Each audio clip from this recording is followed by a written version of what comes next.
Hello everyone. Today we are going to begin a new story. If you enjoy the video, please don't forget to like it and subscribe to the channel. Breakup Party.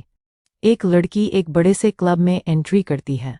उसका perfect figure पतली कमर और मुश्किल से उसके हिप्स को cover कर रही। उसकी स्कर्ट के नीचे साफ दिखाई देती हुई उसकी लंबी गोरी दूध सी सफ़ेद टांगों ने सबकी नज़रों को अपनी तरफ कर लिया था।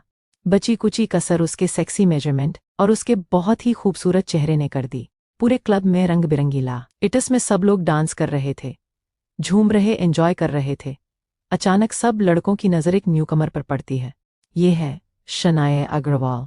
वैसे तो किसी बड़ी फैमिली से ये बिलोंग नहीं करती, लेकिन इसकी माँ एक फैशन डिज़ाइनर है तो वो इतना ठीक ठाक कमा लेती है कि उसकी बेटी अपनी लाइफ में अयाशियाँ कर सके। करिश्मा, आध्या और शनाया के कुछ और फ्रेंड्स वहाँ एंट्री करते हैं। आध्या शनाया की बेस्ट फ्रेंड थी। Come on guys, let us do breakup party, आध्या ने जोर से चिल्लाकर अपने सभी दोस्तों से कहा, जिससे सब लोग और भी ज्यादा एक्साइटेड हो गए और एक साथ चिल्ला पड़े। आध्या अपनी बेस्ट फ्रेंड शनाया के पास आकर उसके गले में अपनी बाहें डालकर पीछे से उसे कस लेती है। OW my baby, don't be sad, वो वैसे भी तुम्हें डिजर्व नहीं करता था। इस बात पर शनाया अपनी आंखें रोल करते हुए बोली, please Aadhya, stop talking about him, he just wants to enjoy my life, come on let's party. इस बात पर आध्या ने अमेजमेंट के साथ चिल्लाकर कहा, वो मेरी लिटिल प्रिंसेस अब बड़ी हो गई है। ओक ए देन अब हमारी बड़ी सी प्रिंसेस को वो क्या बोलते हैं। ये बोलकर आध्या कुछ याद करने लगती है। तभी अचानक उसे कुछ याद आता है। रोज चुटकी बजा के कहती है, हाँ परिपक्व, ओहो यार ये शुद्ध हिंदी के शब्द भी ना। तो आज मेरी बेस्ट फ्रेंड को परिपक्व करने के लिए उसके लिए कोई लौंडा ढूंढा जाए। इस बात पर शनाया अपने कंधे से उसके हाथों को पीछे करते हुए बोली, तुम नहीं सुधरोगी, मुझे किसी लौंडे की जरूरत नहीं है, मैं अपने आप के लिए अकेली ही काफी हूँ। You know I love my self. इस बात पर आध्या ने हल्का सा उसके कान के पास आकर कहा, अरे यार ढूंढ लेना, कब तक अपनी उंगलियों से और प्लास्टिक के खिलौने से काम चलत ही रहोगी तुम। किसी को ढूंढो जो तुम्हारी मस्त जवानी की प्यास बुझा सके, बिना तुम्हारी मेहनत के तुम्हें एंजॉय करवा सके, तुम्हें जन्नत दिखा सके। ट्रस्ट मी, अगर कोई ढंग का लौंडा मिल गया ना तो तुम जन्नत की सैर करोगी। और यहाँ पार्टी में देखकर लग रहा है कि आज काफी ऐसी लड़के आए हैं, आज तो तुम्हारी बात बन ही जाएगी। जरा देखो तो कैसे सबके सब अपनी गर्लफ्रेंड्स को इग्नोर करते हुए ही देखे जा रहे हैं। शनाया भी ये नोट करती है कि बहुत सारे लड़के सिर्फ उसी की तरफ देख रहे हैं, क्योंकि आज वो काफी हॉट, काफी ज्यादा सेक्सी लग रही थी। यह बात देखकर शनाया को अपने आप पर बहुत प्राउड होता है और उसके चेहरे पर तिरछी से गौरव से भरी मुस्कान आ जाती है। सब लोग पार्टी में एंट्री करते हैं और पार्टी करना शुरू कर देते हैं।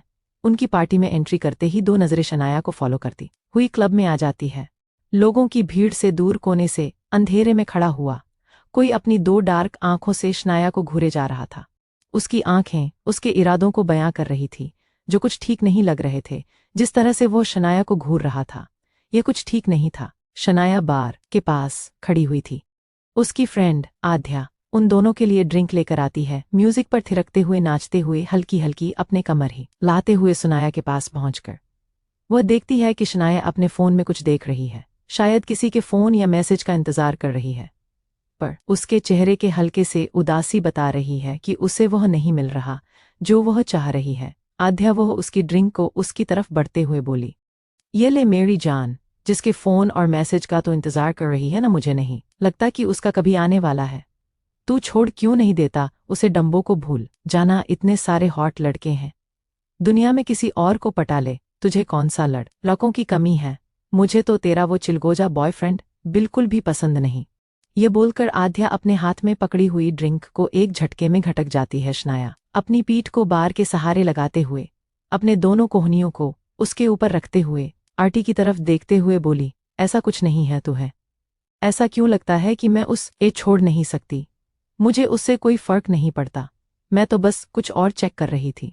आध्या अपनी आंखें रोल करते हुए बोली, हाँ, जैसे कि मुझे पता ही नहीं है तो कभी कभी भूल जाती है कि मैं तेरी बेस्ट फ्रेंड हूँ। मैं तेरा दिमाग को बहुत अच्छे से पढ़ सकती हूँ। इस वक्त तेरी नजरें जिसके मैसेज के इंतजार में तरस रही है ना, और जरूर किसी और लड़की के साथ गुलछड़ें उड़ा रहा होगा। एक तू है बेवकूफ कहीं की। शनाया अपनी आंखों से खोलकर आध्या की तरफ देखते हुए बोली, मैं बेवकूफ नहीं हूं, ऑलराइट, अगर वो गुल को छर्रे उड़ा सकता है तो मैं भी उड़ा सकती हूँ। वैसे भी वो लकी था जो उसे शनाया अग्रवाल जैसी गर्लफ्रेंड मिली थी। अब अगर वो उसकी कदर नहीं कर पाया तो ये उसकी प्रॉब्लम है। इस बात पर आध्या उसके कंधे पर थपथपाते हुए उसे शाबाशी देते हुए बोली, वेरी गुड, अब आई ना मेरी शेरनी अपने असली रूप में, तो चल आज तेरे लिए कोई शिकार ढूंढते हैं। यह बोलकर शनाया और आध्या दोनों एक साथ चीयर करती है। एक घूंट में अपने ड्रिंक खत्म करती है और उसके बाद जोर से चिल्लाकर डांस स्टेज की तरफ डांस करते हुए बढ़ती है। ड्रंक शनाया। स्टेज पर बहुत सारे लड़के लड़कियां आपस में डांस कर रहे थे। शनाया भी अपने सेक्सी लटके झटके बीट पर लटकने लगती हैं। उसके इतने सेक्सी लेट को झटकों से उसकी पतली कमर से उसकी भय उठी सेडक्टिव अंदाज से स्टेज पर खड़े ज्यादातर लड़के उसकी तरफ बहुत ज्यादा अट्रैक्ट हो जाते हैं और अपनी अपनी बाहों में पकड़ी हुई अपनी गर्लफ्रेंड को इग्नोर सा कर देते हैं। अंधेरे में खड़ी हुई वह दो आंखें जो लगातार शनाया पर बनी हुई है वह बहुत डार्क हो जाती हैं। अंधेरे में खड़ा वो इंसान जो कोई भी था अपने कदमों को डांस स्टेज की तरफ बढ़ाने लगता है। शनाया पूरी मदहोश होकर डांस कर रही थी, उसे तो जैसे किसी चीज का होश ही नहीं था। तभी अचानक कोई उसके कंधे पर हाथ रखता है और वह पलट कर देखती है। एक हैंडसम सा लड़का चेहरे पर एक सेक्सी से मुस्कान के साथ शनाया से बोला, hello sexy, can I join you. आप पर शनाया के चेहरे पर एक सिडक्टिव से उसका आ जाती है, श्योर मिस्टर हैंडसम। यह बोलकर शनाया उस आदमी की बाहों में आ जाती है और उसके गले में बाहें डालकर म्यूजिक पर थिरकने लगती है। शनाया के सेक्सी ढुमकों से वह लड़का भी काफी ज्यादा इम्प्रेस हो रहा था। वो ई सुनाया की कमर पर अपने हाथ रखकर उसके करीब होकर डांस करने लगता है। स्टेज की तरफ जो 2 कदम बढ़ रहे थे वो अचानक रुक जाते हैं और पीछे हट जाते हैं। वो जो कोई भी था एक बार फिर से अंधेरे में खड़ा होकर शनाया को देखने लगता है। शनाया उसे लड़के के गले में बाहें डालकर मदहोश होकर झूमते हुए बोली, हे मिस्टर हैंडसम, मुझे ऐसे मत देखो समझे, मैंने सिर्फ तुम्हारे साथ डांस करने के लिए एग्री किया है, रात बिताने के लिए नहीं। शनाया की ऐसी मुफट बेबाक बात सुनकर वो लड़का हंसने लगता है। वेल, अगर तुम चाहो तो ये भी हो सकता है, मुझे इसमें कोई प्रॉब्लम नहीं है। उस लड़के की मदहोशी भरी आवाज सुनकर शनाया की होठों पर तिरछी सी मुस्कान आ जाती है और वह उस लड़के के थोड़ा और ज्यादा करीब आ जाती है। कुछ देर डांस करने के बाद शनाया उसे लड़के से बोली, मुझे बहुत प्यास लग रही है, can you buy a drink for me. उसे लड़के ने मुस्कुराकर बड़े स्टाइलिश अंदाज में कहा, it will be my honour my lady, please come. उसके बाद वो दोनों बार की तरफ चले जाते हैं। वो लड़का शनाया के लिए ड्रिंक लेता है और उसकी तरफ बढ़ा देता है, लेकिन न शनाया को ड्रिंक देने से पहले वह एक शैतानी कर देता है। उस ड्रिंक में एक सफेद कलर की छोटी सी गोली मिला देता है। अब वो गोली किस चीज की थी ये तो भगवान ही जाने। शनाया जो कि डांस फ्लोर की तरफ देख रही थी उसे लड़के की आवाज सुनकर उसकी तरफ देखती है, here you go my lady. उसके बाद उसे लड़के की तरफ देखकर शनाया मुस्कुराकर वो ड्रिंक अपने हाथ में लेते हुए बोली, थैंक्स। वो लड़का मुस्कुराकर बोला, माई प्लेजर स्वीट हार्ट।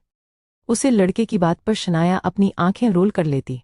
वो जानती थी कि ये लड़का उसके साथ फ्लर्ट करने की कोशिश कर रहा है। वो भी थोड़ा बहुत फ्लर्ट करती है उसे लड़के के साथ और उसकी नजरें डांस स्टेज की तरफ ही रहती है जहां पर वो देखती है उसकी बेस्ट फ्रेंड आध्या एक अजनबी की बाहों में उसे पैशनेटली स्टेज के ऊपर ही किस कर रही है। दोनों एक दूसरे को बहुत एग्रेसिवली पैशनेटली किस कर रहे हैं। जब आध्या की नज़र शनाया पर पड़ती है वो शनाया अपने आईब्रोज उठाकर हल्का सा अपना हाथ उठाकर ग्लास के साथ उसे चीयर करने का इशारा करती है, मानो कि वो उसे बोल रही हो, enjoy your night sweet heart. इस बात पर आध्या भी अपनी बाहों में उस लड़के को किस करते हुए शनाया की तरफ आंख मार देती है। शनाया मुस्कुरा कर एक एक करके ड्रिंक का सिप लेने लगती है। उसके बगल में खड़ा हुआ लड़का शनाया से बोला, वैसे मिस ब्यूटीफुल, आपने अभी तक मुझे अपना नाम नहीं बताया। शनाया उसे लड़के की तरफ देखते हुए बोली, तुम्हें मेरा नाम जानकर क्या करना है, मेरे घर पर रिश्ता भेजने वाले हो क्या। यह बात सुनकर वो लड़का हंसने लगता है, वेल अगर आप चाहे तो ऐसा भी हो सकता है। शनाया ने अपनी आंखें रोल करते हुए कहा, नॉट सो इंटरेस्टेड। वह लड़का अपने सीने पर हाथ रखकर बड़े ड्राम स्टाइल में बोला, अरे यार, आपने तो मेरा दिल तोड़ दिया, मैंने तो हमारे बच्चों के नाम भी सोच लिए थे।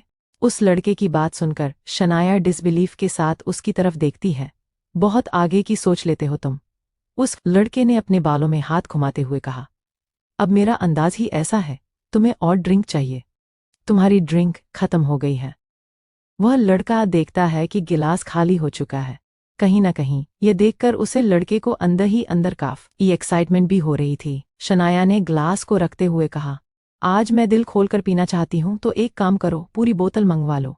इस बात पर उस लड़के ने कहा, मैं मंगवा तो लूंगा, पर आज यू श्योर कि तुम हैंडल कर पाओगी? शनाया अपनी आंखों को सिकोड़कर उस लड़के की तरफ देखते हुए बोली, मैं क्या क्या हैंडल कर सकती हूँ, तुम्हें इस बात का अंदाजा भी नहीं है, तुम सिर्फ बोतल मंगवाओ।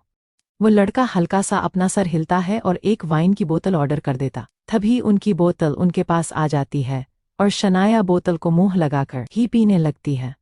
लड़का अम्यूजमेंट के साथ शनाया को देखता है। थोड़ी ही देर में शनाया आधे से ज्यादा बोतल को खाली करके वहां पर रख देती है। उस लड़के ने शनाया की तारीफ में कहा, क्या बात है, आज पहली बार किसी दमदार लड़की से सा मना हुआ है। शनाया उसे लड़के का कॉलर पकड़ के उसे अपनी तरफ खींच लेती है। लड़का एक पल के लिए हैरान, लेकिन अगले ही पल बहुत एक्साइटेड हो जाता है। दम तो मुझ में बहुत ज्यादा है, तुमने आज तक मेरे जैसे हॉट सेक्सी लड़की को देखा नहीं होगा।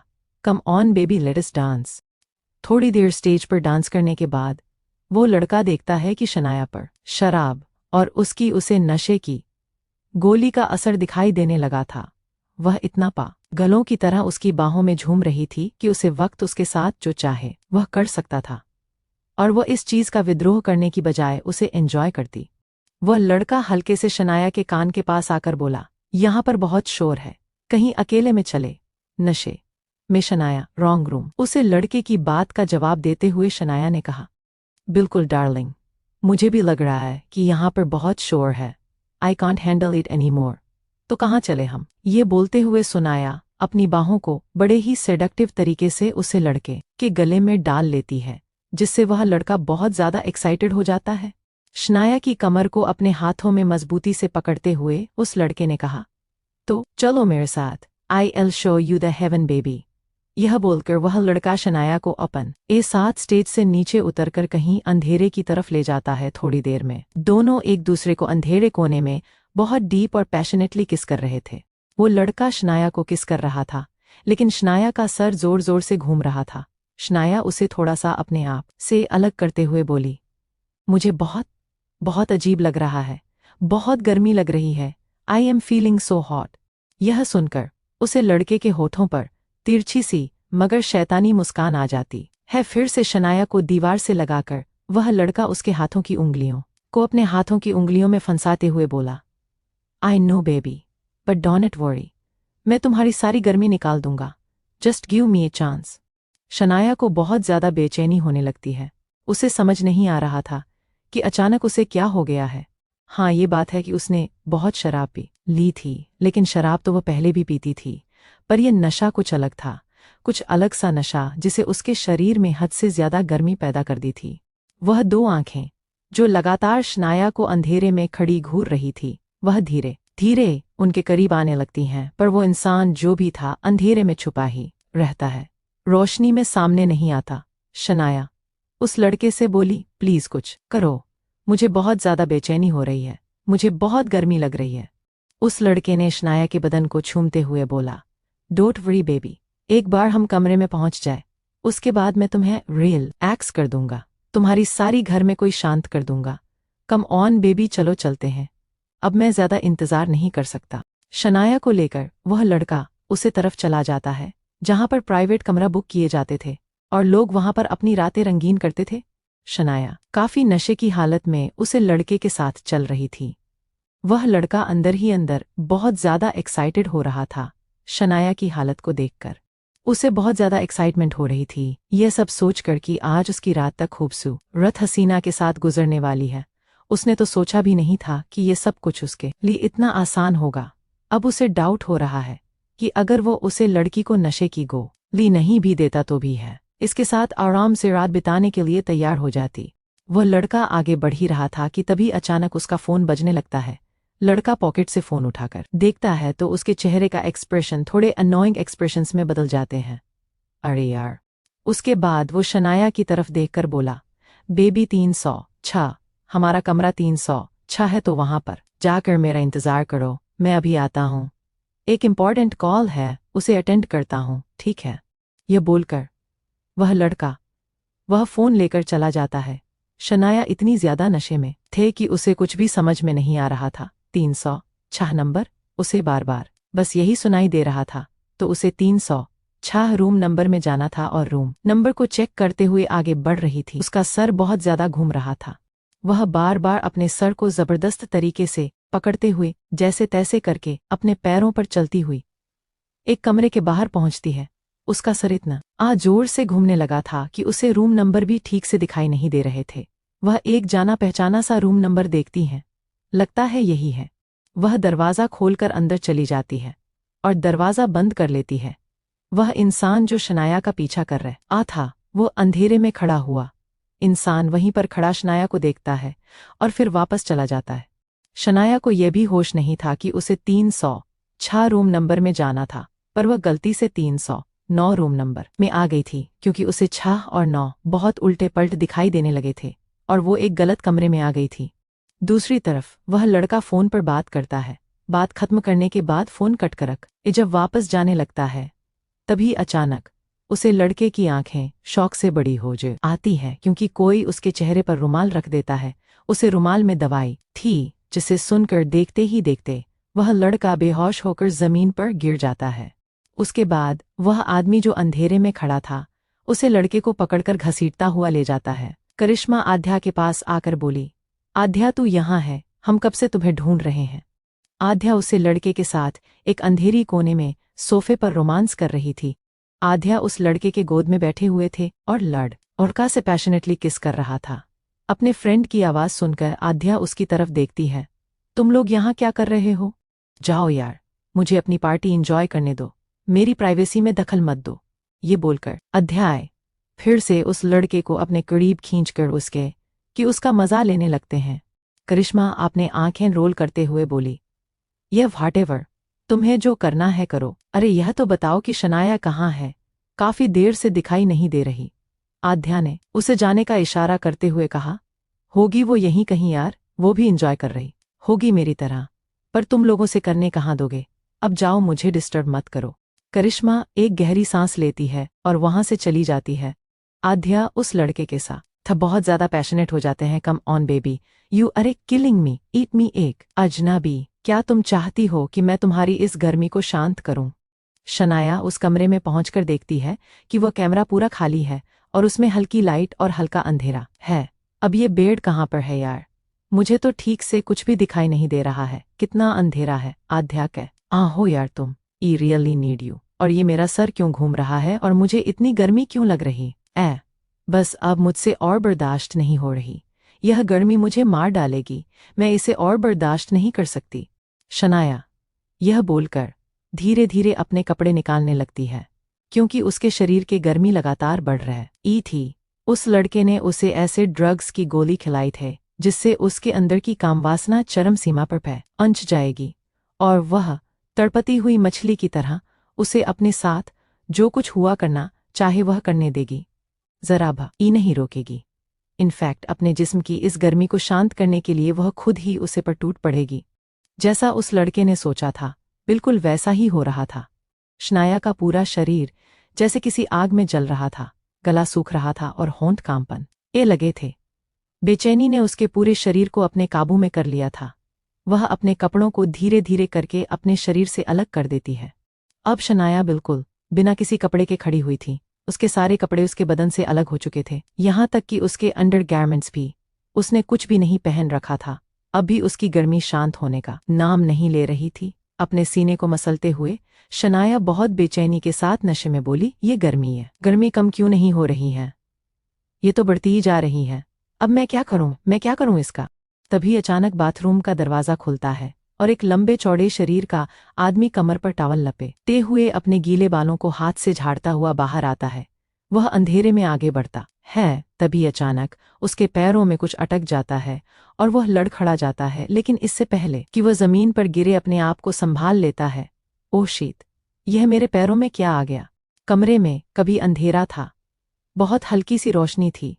वह लड़का अपने पैरों की तरफ हाथ मारता है और देखता है कि वो कपड़ों में उलझकर गिर गया था। कन्फ्यूजन में वो लड़का बड़बड़ाया, ये कपड़े जमीन पर कैसे पड़े हैं। उसके बाद वह पकड़ कपड़े को बगल में फेंक देता है और आगे बढ़ता है। तभी अचानक उसे कुछ ऐसा महसूस होता है कि वह हैरान हो जाता है। एक लड़की अचानक उसके शरीर से टकरा जाती है। वह लड़का थोड़ा हैरान होकर अपना हाथ आगे बढ़ता है तो महसूस करता है कि उसके ठीक सामने एक लड़की है। जब शनाया एक मजबूत शरीर से टकरा जाती है तो वह उसके बदन से एकदम से चिपक जाती है। शनाया महसूस करती है कि यह जो कोई भी इंसान है इसका बदन उसे अब सुकून सा देने लगा है। शनाया जब उसे आदमी को कस के अपनी बाहों में पकड़ लेती है तो आदमी थोड़ा सा हैरान हो जाता है। उसके बाहों में इस वक्त कैसी लड़की थी जिसे बदन पर कोई भी कपड़े नहीं पहन रखे थे, पर अंधेरे की वजह से उस कमरे में बहुत कम रोशनी होने की वजह से उसके चेहरे को नहीं देख पा रहा था। लड़के के शरीर से बॉडी वॉश के खुशबू आ रही थी। उसे लड़के का शरीर हल्का सा गीला था, जैसे अभी अभी शावर लेकर आया हो। जब शनाया उस लड़के से चिपकती है तो अचानक ही उसे अपने पूरे बदन में ठंडक महसूस होती है और उसके धड़कन थोड़ी शांत होने लगती है। उसके शरीर को थोड़ी ठंडक महसूस होने लगती है। लड़का शनाया से बोला, कौन हो तुम? थोड़ा हटा मुझसे। शनाया और भी जोर से कस के उसे लड़के को अपनी बाहों में पकड़ के उसे हग कर लेती है। नहीं, प्लीज प्लीज मुझे अपने आप से दूर मत करना, प्लीज मुझे अपने आप से दूर मत करना। मुझे बहुत गर्मी लग रही है, मेरी जान निकल रही है। प्लीज मुझे ऐसे ही रहने दो, मुझे बहुत आराम मिल रहा है। शनाया की बात सुनकर वह लड़का अपने आईब्रोज को हल्का सा ऊपर कर लेता है। उसे उस लड़की से यानी कि शनाया से शराब की स्मेल आ रही थी। वह पूरे तरीके से नशे में धुत थी। उस लड़के को समझ आ जाता है और यह भी समझ जाता है, कैसे लड़की, मैं कुछ तो खाया पिया है, क्या इसने ड्रग्स ली है? वह लड़का शनाया के बदन पर हल्का हल्का हाथ घुमाने लगता है। शनाया को इस चीज से बहुत सुकून मिलता है और एक्साइटमेंट में उसकी धड़कनें तेज होने लगती है। उसका शरीर मचलने लगता है और भी ज्यादा उसे लड़के के करीब आ जाती है। उस लड़के को महसूस होता है कि शनाया का बदन मखमल से भी ज्यादा सॉफ्ट है। उसका सीना भी उस लड़के के सीने से प्रेस हो रहा था। यह देखकर उस लड़के के होठों पर हल्के तिरछे मुस्कान आ जाती है। You are very soft. Shanaya की सांसों के गर्माहट उस लड़के को अपने सीने पर महसूस होती है। अब उस लड़के के मन में भी हलचल होने लगते हैं। क्या तुम इसी तरह मुझे चुपके रहोगी? क्या तुम चाहते हो कि मैं तुम्हारी इस गर्मी को शांत करूं? शनाया तेज धड़कनों के साथ बोली, हाँ प्लीज प्लीज मुझे शांत कर दो। आई एम डाइंग, मैं तड़प रही हूं, प्लीज मुझे आराम दे दो। तुम्हें जो करना है करो, लेकिन प्लीज मुझे आराम दो। ये गर्मी मुझसे बर्दाश्त नहीं हो रही, बिल्कुल नहीं। ये सुनकर उस लड़के की मुस्कान और भी ज्यादा बड़ी हो जाती है। Well if you really want this then sure, क्यों नहीं। उसके बाद अंधेरे में ही वो शनाया के चेहरे को ऊपर उठाता है और उसके होठों पर अपने कोल्ड होठों को रख देता है। शनाया के होठों को जैसे ही उसे लड़के के ठंडे होठों का एहसास होता है, अचानक उसके बदन में सुकून की लहर दौड़ जाती है। वह लड़का उसे बहुत पैशनेट और एग्रेसिव तरीके से किस करना शुरू कर देता है। शनाया के होंठ बहुत सॉफ्ट, बहुत नाजुक और बहुत टेस्टी लगते हैं उसे लड़के को।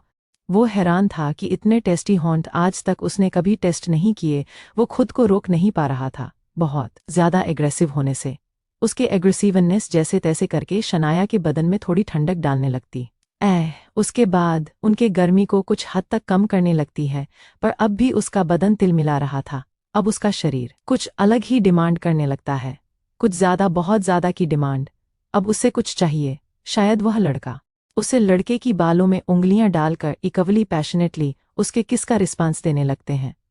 जल्दी ही वो लड़का उसे अपनी बाहों में उठाकर बिस्तर की तरफ ले गया और उसके बाद पूरा कमरा लड़की की सिसकियों से गूंज गया। अच्छा, तो वह है वह खुशनसीब इंसान जिसे तेरी वर्जिनिटी तोड़ने का मौका मिला। इसी तरह एक दूसरे की बाहों में रात ढल जाती है। शनाया थक कर चूर हो गई थी, इसलिए गहरी नींद में सो गई। वह लड़का जो शनाया के साथ था गजब का हैंडसम लड़का था। शनाया ने भी रात को जब इसका चेहरा एक पल के लिए देखा तो उसकी तो मानो धड़कने ही रुक गई थी। वो लड़का बहुत एम्यूजमेंट के साथ शनाया को देखता है। कुछ देर तक इस तरह शनाया के बगल में पड़ा रहता है। फिर वो घड़ी में टाइम देखता है। सुबह के 4 बज चुके थे। शीत निकलना होगा। वो फटाफट खड़ा होकर टॉवल लेता है, बाथरूम में जाता है, थोड़ी देर में नहाकर बाहर निकलता है, अपने कपड़े पहनता है और शनाया के पास आकर बैठ जाता है। शनाया गहरी नींद में सो रही थी, लेकिन उसका चेहरा बहुत ज्यादा खूबसूरत लग रहा था। वह सोते वक्त एक छोटे बच्चों की तरह बहुत क्यूट और बहुत प्यारी लग रही थी। वह लड़का चाहकर भी अपनी नज़र शनाया से हटा नहीं पा रहा था। नशा हो तुम, सच में। आई होप कि हम कभी दोबारा मिले। आज की रात तुम्हारे लिए ही नहीं, मेरे लिए भी यादगार थी। Thank you baby doll. उसके बाद शनाया को अच्छे से ब्लैंकेट से कवर करके वह लड़का अपना सामान लेता है और कमरा छोड़कर चला जाता है। सुबह के लगभग 11 बजे कमरे का दरवाज़ा खुलता है और हाथ में सफाई का सामान लेकर एक मेड रूम में एंट्री करती है। वो अंदर आकर देखती है कि अंदर एक लड़की सो रही है, वो भी बिस्तर में बिना कपड़ों के चद्दर को अपने बदन पर लपेटकर। उस लड़की यानी शनाया को देखकर मेड डिसास्टिंग सा मुंह बनते हुए बोली, आजकल के नौजवान भी ना, शराब सिगरेट और ये सब, छी। इस कमरे को जिसने बुक किया था वो तो सुबह 4 बजे ही निकल गया था। फिर ये लड़की अब तक यहाँ? मैनेजर को कॉल करके पूछती हूँ। वो मेड अपने क्लब के मैनेजर को कॉल करके बोली, हेलो सर, ये रूम नंबर 309 का कस्टमर तो चला गया था ना। फिर यहाँ पर एक लड़की है, वो क्या कर रही है? रूम तो अब तक खाली हो जाना चाहिए था। क्या करूं सर, इसे उठा के भगा दूं? मैनेजर तुरंत चेक करके बोला, अरे नहीं नहीं, इस कमरे को जिसने कल बुक किया था वो इसे आज भी बुक करके गया था। सुबह जाते वक्त उसने आज के लिए भी पेमेंट कर दी और खास बोलकर गया है कि वहां उसकी एक गेस्ट आराम कर रही है, उससे बिल्कुल डिस्टर्ब ना करें। इस बात पर मेड ने थोड़ा कंफ्यूज होकर कहा, तो अब मैं क्या करूं? मैनेजर ने कहा, चुपचाप साफ सफाई करके निकल जाओ। जानती हो ना उसे किसने बुक किया है? वो हमारे विप कस्टमर है, हमेशा यही रूम बुक करते हैं। उनकी गेस्ट को कोई परेशानी नहीं होनी चाहिए। समझ में आया कि नहीं? उस मेड ने तुरंत हड़बड़ाकर कहा, जी मैं समझ गई, मैं चुपचाप अपना काम करके निकल जाऊंगी। ये बोलकर मेड कॉल कट कर देती है। वो चुपचाप फटाफट अपना काम करने लगती है। जैसे ही वो चुपचाप अपने काम कर रही थी, उसके हाथ से कुछ गिर जाता है और शनाया की आवाज के कारण नींद खुल जाती है।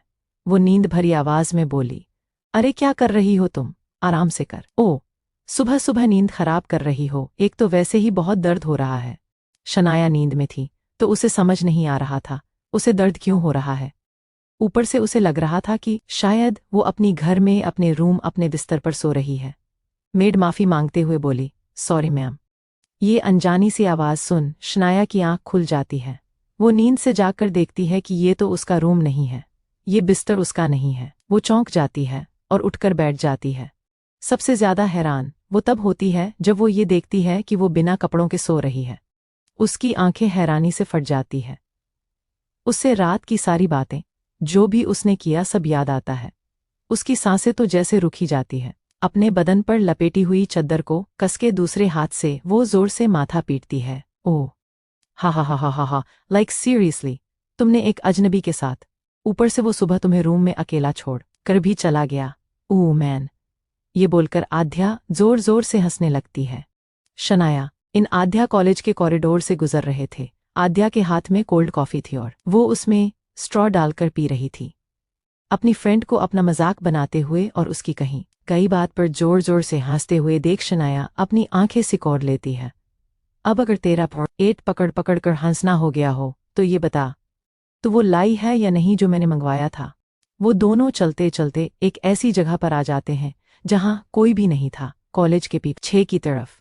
आध्या ने अपनी आंखें रोल करते हुए कहा, ऑफ कोर्स माई एंजल, तू मुझसे कुछ मंगवाए और मैं ना लेकर आऊं, ये कभी हो सकता है क्या? हाँ, जब तुमने मुझसे वो चीज़ मंगवाई तो मैं हैरान जरूर हुई थी। आखिर तूने भी जिंदगी के मजे ले ही ली।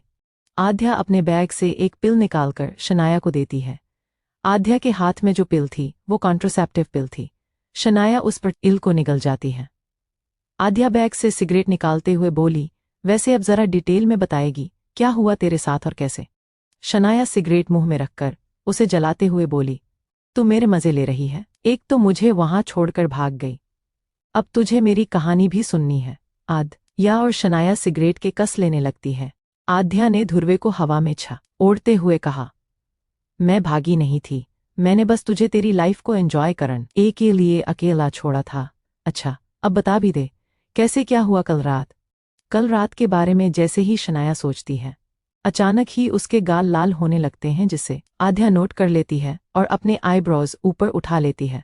हल्का सा अपना कंधा शनाया के धे से मारकर आध्या उसकी टांग खींचते हुए बोली। ओहो, काफी ब्लश कर रही है लगता है वो को। जरूर मिस्टर हैंडसम होगा। बताना, अब मैं बिल्कुल भी इंतजार नहीं कर पा रही हूँ। आध्या बहुत ज्यादा डेस्परेट होने लगती है। वो जानना चाहती थी कि शनाया के साथ कल रात क्या हुआ, कौन था वो आदम, किसके साथ इसने रात बिताई और इसका एक्सपीरियंस कैसा रहा। वो काफी ज्यादा एक्साइटेड हो रही थी। शनाया ने आध्या से कहा, चुप कर यार, तू तो पीछे ही पड़ गई। बता रही हो ना, थोड़ी शांति और रख। आध्या अपनी एक्साइटमेंट को थोड़ा कंट्रोल करते हुए बोली। अच्छा ठीक है, बता बता। इस पर शनाया कुछ सोचते हुए बोली, तुझे याद है वो लड़का जिसके साथ मैं स्टेज पर डांस कर रही थी? यह सुनकर आध्या बिना पूरी बात सुन कंक्लूजन पर पहुंचते हुए बोली, अच्छा तो वह है वो खुशनसीब इंसान जिसे तेरी वर्जिनिटी तोड़ने का मौका मिला। शनाया ने अपनी आंखें रोल करते हुए कहा, बिल्कुल भी नहीं, और बैंक गॉड के वो नहीं था। ब्लड बास्टर्ड, उसने मुझे ड्रग किया और फिर मेरे साथ वो सब करने की कोशिश भी की। आध्या हैरान होकर बोली, वाट? चंपू फ्रेंड। शनाया की बात जब आध्या सुनती है तो उसकी आंखें फटी की फटी रह जाती है और मुंह खुला का खुला रह जाता है। क्या ड्रग्स? शनाया सिगरेट फूंकते हुए हल्का सा अपना सर हिलाते हुए बोली, yes, dead bastard gave me drugs, और तुम्हें पता है मैं उन ड्रग्स के इतने ज्यादा नशे में हो चुकी थी कि मुझे होश ही नहीं रहा मैं क्या कर रही हूँ क्या नहीं। क्लियरली तो मुझे ये भी याद नहीं कि मैं उसे अनजान इंसान के कमरे में कैसे पहुंच गई। कुछ सेकंड के बाद अपनी हैरानी से बाहर निकालकर आध्या बोली, कमाल है यार, आजकल के लड़के भी शर्म नहीं आती इनको ये सब काम करते हुए। वो थोड़ा रिक्वेस्ट करता तो तुम मान जाती, फिर उसे तुझे ड्रग्स देने की क्या जरूरत थी? आध्या की ऐसी बात सुनकर शनाया अपनी आंखों सिकोड़कर उसकी तरफ देखते हैं। What do you mean by कि मैं मान जाती? I am not a slate, okay. एक चीकी से मुस्कान के साथ आध्या ने कहा, गुस सा क्यों हो रही है, मजाक कर रही हूँ। बाकी उस कमीने ने बहुत गलत किया, लेकिन एक बात मेरी समझ में नहीं आ रही, उसने तुझे ड्रग्स दिए उसके बाद भी किया तो उसके साथ नहीं थी सारी रात? शनाया ने गहरी सांस लेकर मना करते हुए कहा, नहीं, मैंने कहा ना, उसने मुझे जिस कमरे में जाने के लिए कहा था मैं उसमें गई ही नहीं, किसी गलत कमरे में पहुंच गई। उसी वक्त मेरा सर घूम रहा था, शायद नंबर प्लेट देखने में मुझसे कोई गलती हो गई। आध्या थोड़ा सा करीब आकर बात में इंटरेस्ट लेते हुए शनाया से बोली, आगे आगे क्या हुआ उस कमरे में, बताओ ना, पूरा डिटेल में बताओ, मुझे सब कुछ जानना है, each and every detail. Shanaya एक गहरी सांस लेकर अपनी आंखों सिकोड़ लेती है। शट अप आध्या। आध्या पपी सर फेस बनाते हुए बोली, बताओ ना, मुझे सुनना है।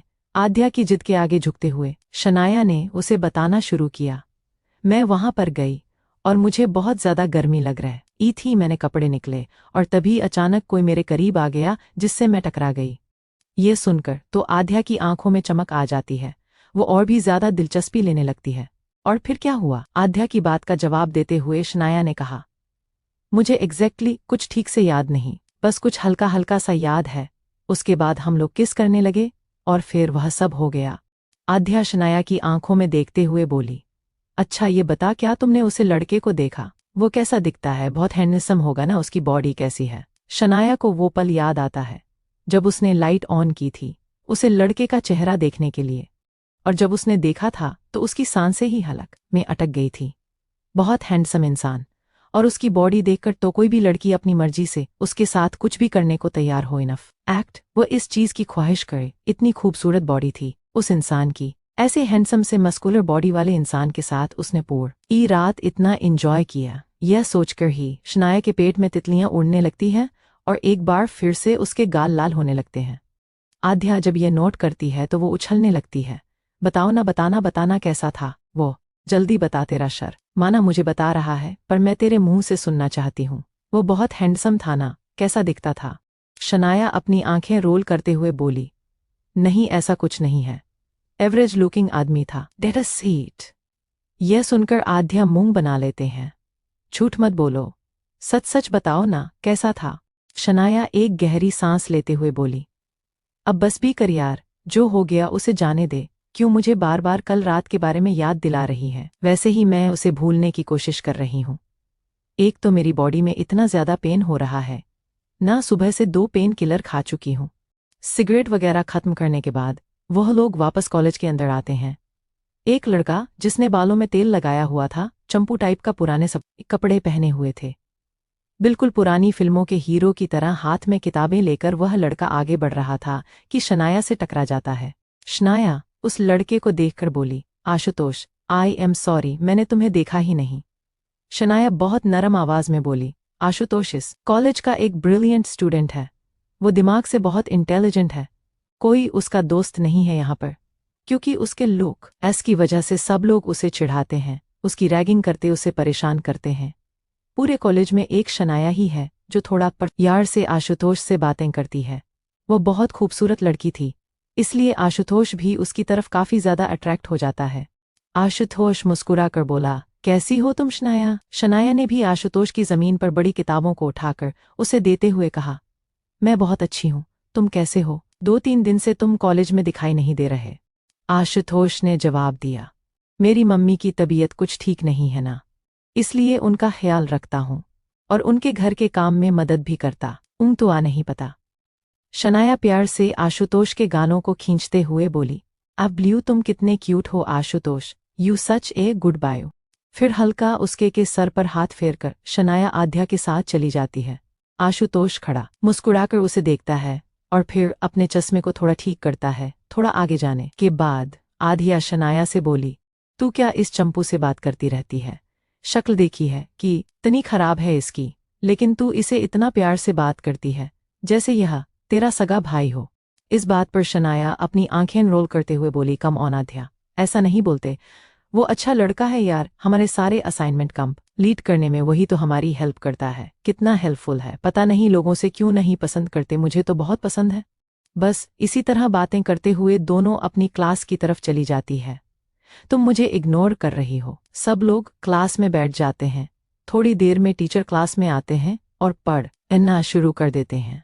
दरवाजे पर खटखटा होती है और टीचर का ध्यान दरवाजे की तरफ जाता है तो वहां पर एक जाना पहचाना सा चेहरा खड़ा हुआ था, जिसे देखकर शनाया का मूड थोड़ा अपसेट हो जाता है। यह कोई और नहीं, उसका बॉयफ्रेंड पूरब था। टीचर पूरब से बोलो, इतना लेट क्यों हुए? तुम्हें पता है ना क्लास का टाइम कब है? पूरा आधा घंटा लेट हो तुम। पूरब ने माफी मांगते हुए कहा, आई एम सॉरी सर, वो मुझे थोड़ी चोट लग गई थी, छोटा सा एक्सीडेंट हो गया था, इस वजह से लेट हो गया। पूरब के हाथ पर पट्टी बंधी हुई थी, ऐसा लग रहा था जैसे शायद उसके हाथ को चोट लगी है। उसकी हाथ एली पर पट्टी बंधी थी, जिसे देखकर टीचर ने कहा, अच्छा ठीक है, आओ अपनी जगह पर जाकर बैठ जाओ। पूरब क्लास के अंदर एंट्री करता है। उसके हाथ पर बंधी पट्टी देखकर शनाया एकदम से चौंक जाती है। दोनों एक दूसरे को देखते हैं। पूरब उसके साथ बैठना चाहता था, उसके पास जाना चाहता था, लेकिन इससे पहले कि वह उसके पास बैठ पाता, शनाया अपने से पीछे वाली सीट पर बैठे हुए आशुतोष से बोली, आशु तुम यहाँ पर आओ ना प्लीज, मुझे तुमसे कुछ समझना है, can you explain for me? यह सुनकर आशुतोष बहुत ज्यादा खुश हो जाता है। वह अपने चश्मे को ठीक करते हुए बोला, हाँ बिल्कुल। वो उठकर शनाया की सीट पर जाकर उसके बगल में बैठ जाता है। शनाया को कुछ नहीं समझना था, वो बस पूरब को अपने साथ नहीं बैठने देना चाहती थी, लेकिन उसे पूरब के हाथ पर लगी चोट की चिंता भी काफी हो रही थी। पूरब चुपचाप पीछे जाकर बैठ जाता है। क्लास खत्म होने के बाद शनाया आशुतोष के साथ कॉरिडोर से गुजर रहे थे। आशु, आज टीचर ने जो असाइनमेंट दिया है, क्या उसे कंप्लीट करने में तो मेरी मदद करोगे? आई मीन उसके लिए बहुत स्टडी करनी पड़ेगी, इट्स वेरी कॉम्प्लिकेटेड, और मैं एक फैमिली फंक्शन अटेंड करने वाली हूँ। मेरे मॉम शादी कर रही है, तो मुझे नहीं लगता कि आने वाले कुछ दिनों में मेरे पास इतना टाइम होगा कि मैं अपने असाइनमेंट पर ध्यान दे पाऊंगी, तो प्लीज क्या तुम मेरे लिए वो असाइनमेंट कंप्लीट कर दोगे? ये बात सुनकर आशुतोष अपने चश्मे ठीक करते हुए बोला, हाँ शनाया, क्यों नहीं, तुम्हारे लिए तुम्हें कुछ भी कर सकता हूँ। अचानक आशुतोष के मुंह से बात सुनकर शनाया अपनी आईब्रोज ऊपर उठा लेती हैं। आशुतोष तुरंत बात को पलटते हुए बोला, मतलब तुम ही तो इस कॉलेज में मेरी एक गलती दोस्त हो, तुम कोई फेवर मांगो और मैं वो फेवर ना करूं, ऐसा हो सकता है क्या? तुम जो कहोगी मैं करूंगा तुम्हारे लिए। शनाया मुस्कुराकर उसको हग कर लेती है। थैंक यू आशु, तुम्हें पता है तुम दुनिया में सबसे बेस्ट हो, तुमसे ज्यादा अच्छा फ्रेंड मुझे कभी मिल ही नहीं सकता था, थैंक यू वेरी मच। जब शनाया आशुतोष को गले लगाती है तो आशुतोष की आंखें फट जाती है, दिल की धड़कन ही तेज हो जाती है और शरीर कांपने लगता है। शनाया थोड़ा पीछे हटे कन्फ्यूजन में आशुतोष को देखते हुए बोली, आशु आर यू ऑलराइट? आशु थोड़ा होश में आते हुए बोला, हाँ मैं बिल्कुल ठीक हूँ, तुम चिंता मत करो, मैं तुम्हारा ऐसा इनमेंट जल्दी ही कंप्लीट करके तुम्हें दे दूंगा। तुम्हें और भी कोई काम हो तो मुझे बता देना प्लीज। शनाया ने कुछ सोचते हुए कहा, हाँ एक्चुअली मेरे साइकिल के पिछले टायर की हवा निकल गई है। तुम्हें तो पता है ना, वो मेरी फेवरेट साइकिल है और अभी मुझे लाइब्रेरी जाना है। मेरे पास टाइम ही नहीं है यार उसका पंचर बनवाने के लिए। आशुतोष तुरंत बोला, तो मैं कर दूंगा ना, तुम्हें चिंता करने की क्या ज़रूरत है, मैं तुम्हारा असाइनमेंट भी कंप्लीट कर दूंगा और तुम्हारी साइकिल भी रिपेयर करवा दूंगा। आशुतोष का इतना हेल्पफुल नेचर देखकर शनाया के होठों पर मुस्कान आ जाती है। वो आशु के गाल पर किस करती है। You are the best Ashu, thank you, और वह वहां से चली जाती है। आशुतोष पत्थर की मूर्ति की तरह वहीं पर खड़ा रहता है। उसे समझ नहीं आता कि उसके साथ अभी अभी क्या हुआ। शनाया ने उसे हग किया, उसके गाल पर किस किया और उसे बेस्ट बोला। ओह माय गॉड, आशुतोष तो फूला नहीं समा रहा था। इतनी खुशी उसे हैंडल ही नहीं हो रही थी। उसका दिल खुशी के मारे फट रहा था। वो एक्साइट और खुश होता हुआ वहां से चला जाता है। शनाया कैंटीन में आती है तो वहां आध्या और उसके बाकी सारे फ्रेंड्स उसका इंतजार कर रहे थे। शनाया आकर बैठ जाती है तो आध्या उससे बोली, कहाँ रह गई थी, हम कब से तुम्हारा इंतजार कर रहे हैं। अच्छा, हमने मूवी देखने का प्लान किया है, क्या तुम चलने वाली हो हमारे साथ? शनाया ने सोचते हुए कहा, वह मैं नहीं जा रही। इस बात पर आध्या ने मुंह बनाते हुए कहा, लेकिन क्यों नहीं चल रही तुम? शनाया ने जवाब दिया, मुझे कहीं जाना है।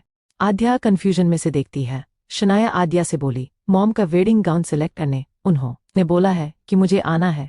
बोल क्या है, ऑर्डर दिया है। इसके बाद आद्या कुछ नहीं पूछती। वो जानती थी कि शनाया और उसकी माँ के बीच अक्सर प्रॉब्लम्स रहती है, इसलिए वो उनके बीच में पड़ना ठीक नहीं समझती।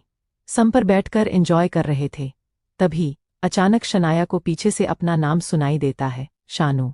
इस नाम से उसे एक ही लड़का बुलाता था और वह भी बड़े प्यार से। शनाया जब यह नाम सुनती है तो उसकी धड़कन नहीं तेज हो जाती है। वह जानती थी कि उसके पीछे कौन है कि उसने उसे इस नाम से बुलाया। सच कहो तो पलट कर देखना ही नहीं चाहती थी। तभी पूरब शनाया के आंखों के सामने आ जाता है।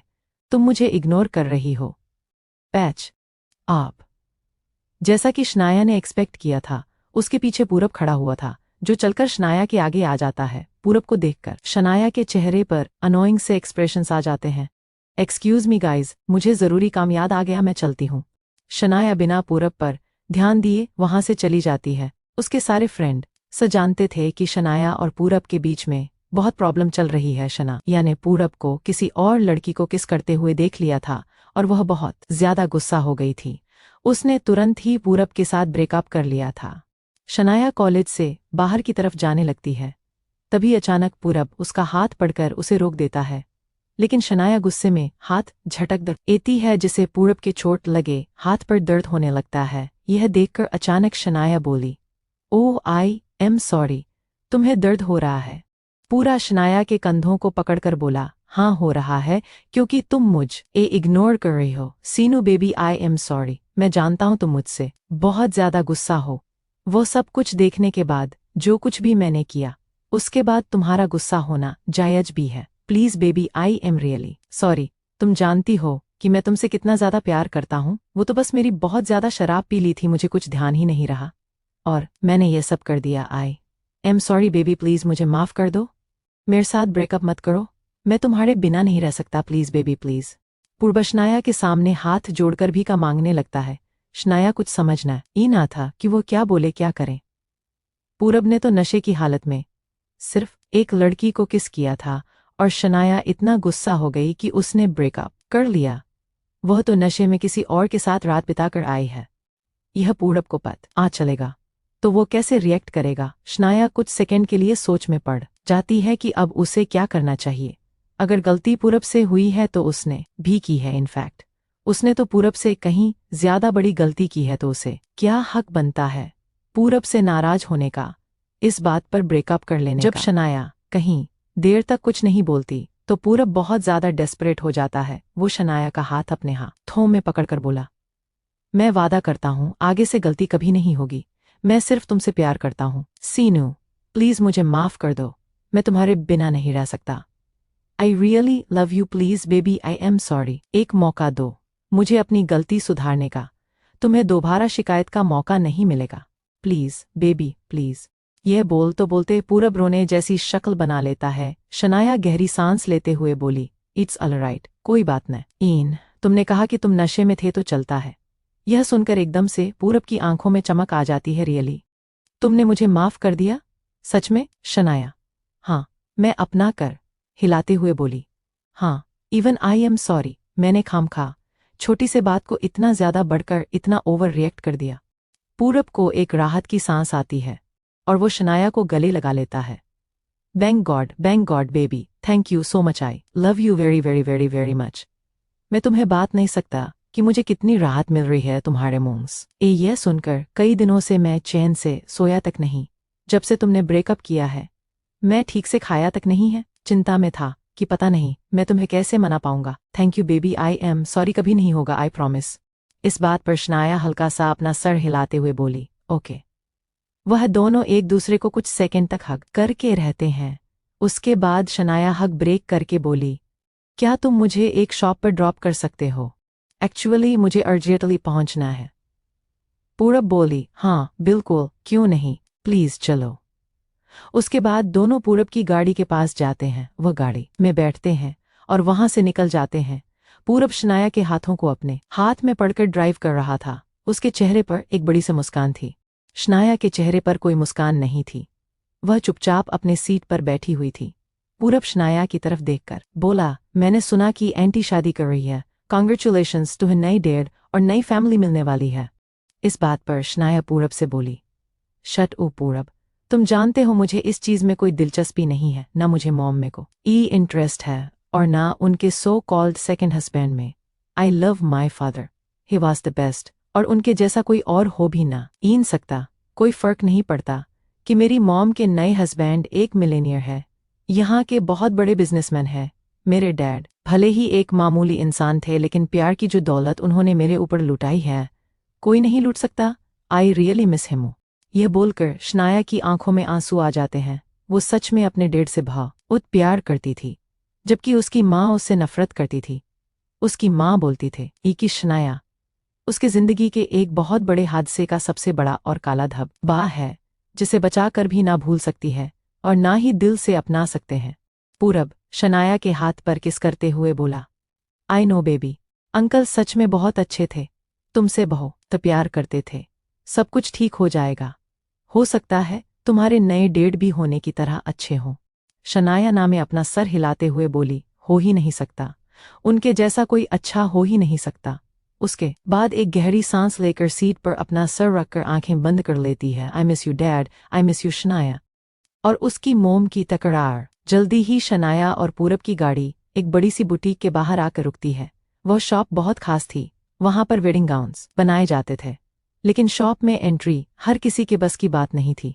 कोई भी मामले इंसान वहां पर एंट्री नहीं कर सकता था। उसके लिए स्पेशल कार्ड की जरूरत पड़ती थी और शहर की सिर्फ मिलियनर लोग ही वहां पर से शॉपिंग कर सकते थे, अपना वेडिंग गाउन सेलेक्ट कर सकते थे, क्योंकि थोड़ी सी बुटीक में बहुत बड़े बड़े डिजाइनर अपने डिजाइन किए हुए गाउन रखते थे। शनाया गाड़ी से निकलकर पूरब से बोली, मैं तुमसे बाद में मिलती हूँ। पूरब मुस्कुरा कर बोला, I love you bird AB. Shanaya ने जवाब दिया, लव यू टू। उसके बाद पूरब गाड़ी लेकर चला जाता है और शनाया शॉप के बाहर खड़ी होकर उसे देखते हैं। शॉप देखने में भले ही छोटी और मामूली थी, लेकिन इसके अंदर जो चीज थी वो बहुत कीमत थी। इसे होल्ड करने वाले बहुत बड़े लोग थे। लिमिटेड कस्टमर होने की वजह से शॉप ज्यादा बड़ी नहीं थी। शनाया एक गहरी सांस लेकर अंदर जाती है। व्हाट द हेल, तुम्हारा दिमाग खराब हो गया है क्या? ये पहनूंगी मैं? मैंने कहा मेरे लिए यहाँ का सबसे महंगा और बेस्ट डिजाइनर वेडिंग गाउन लेकर आओ। जल्दी करो, अगर मुझे वो पसंद नहीं आया तो समझो तुम्हारी जब गई कम से। एक एरोगेंट लेडी जो कि काफी खूबसूरत, यंग और परफेक्ट फिगर की थी, वो एक वर्कर को बुरी तरह से डांट रही थी। वर्कर चुपचाप अपना सर झुकाकर उसके सामने खड़ी हुई थी। आई एम सॉरी मैम, मैं अभी आपके लिए शॉप की सबसे अच्छी ड्रेस लेकर आती हूँ। यह बोलकर वह लड़की वहां से चली गई।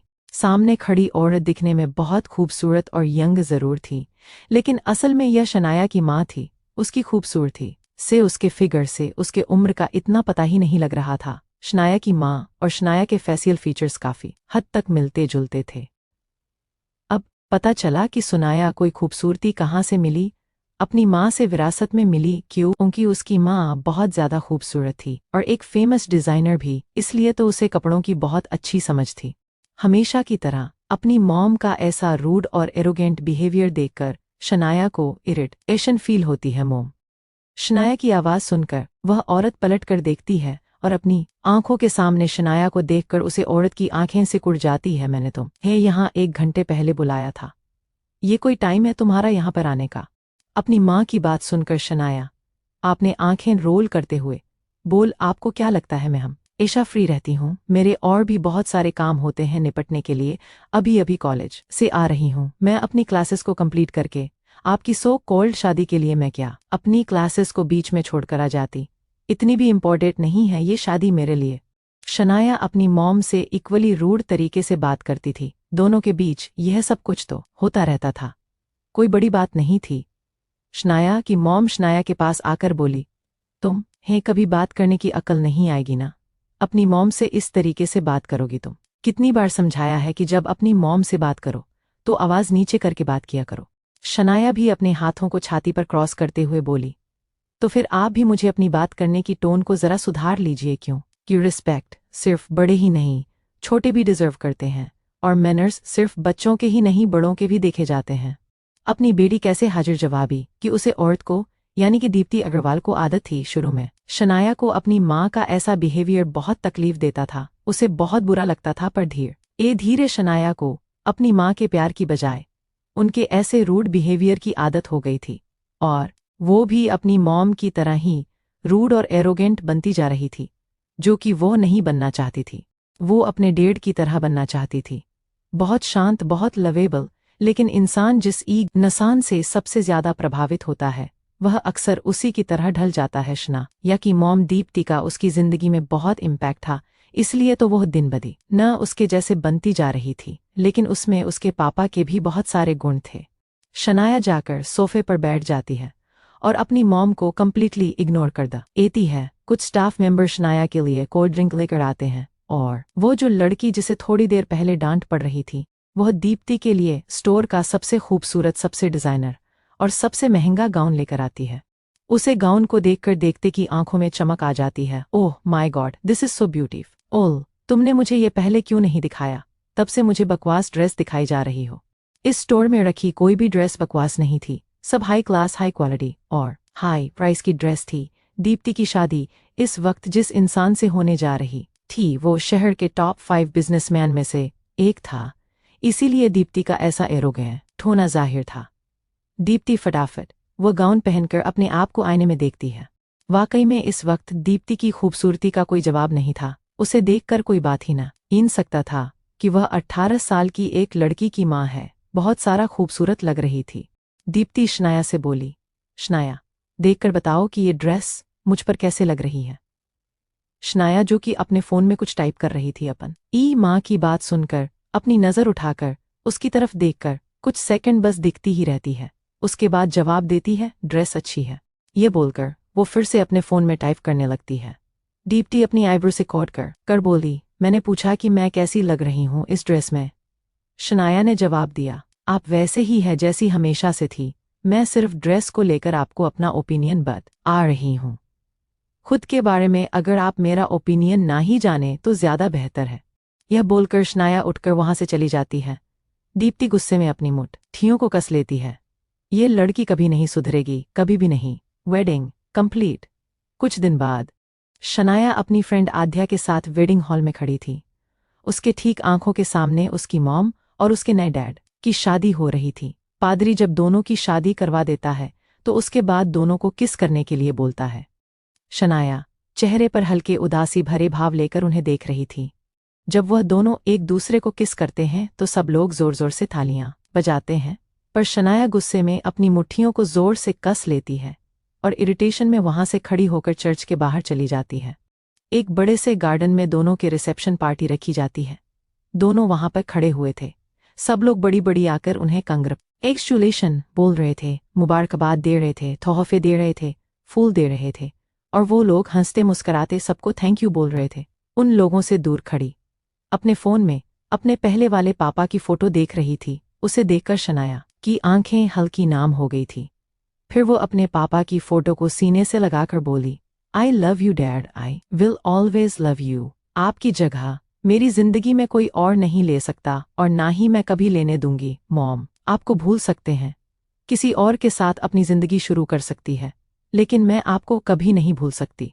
शनाया बहुत ज़्यादा अपसेट हो गई थी। वह किसी से बात नहीं करना चाहती थी, किसी के पास नहीं जाना चाहती थी, किसी के साथ खड़ा भी नहीं होना चाहती थी। वह सिर्फ अकेली रहना चाहती थी, अपने डैड से बातें करना चाहती थी। उसकी मॉम शादी के जोड़े में खड़ी मेहमानों को अटेंड कर रही थी, जबकि शनाया को इन सबसे घंटा भी फर्क नहीं पड़ रहा था। आद्या शनाया के पास आकर बोली, वेल तुम्हारे नए डैड बहुत हैंडसम है।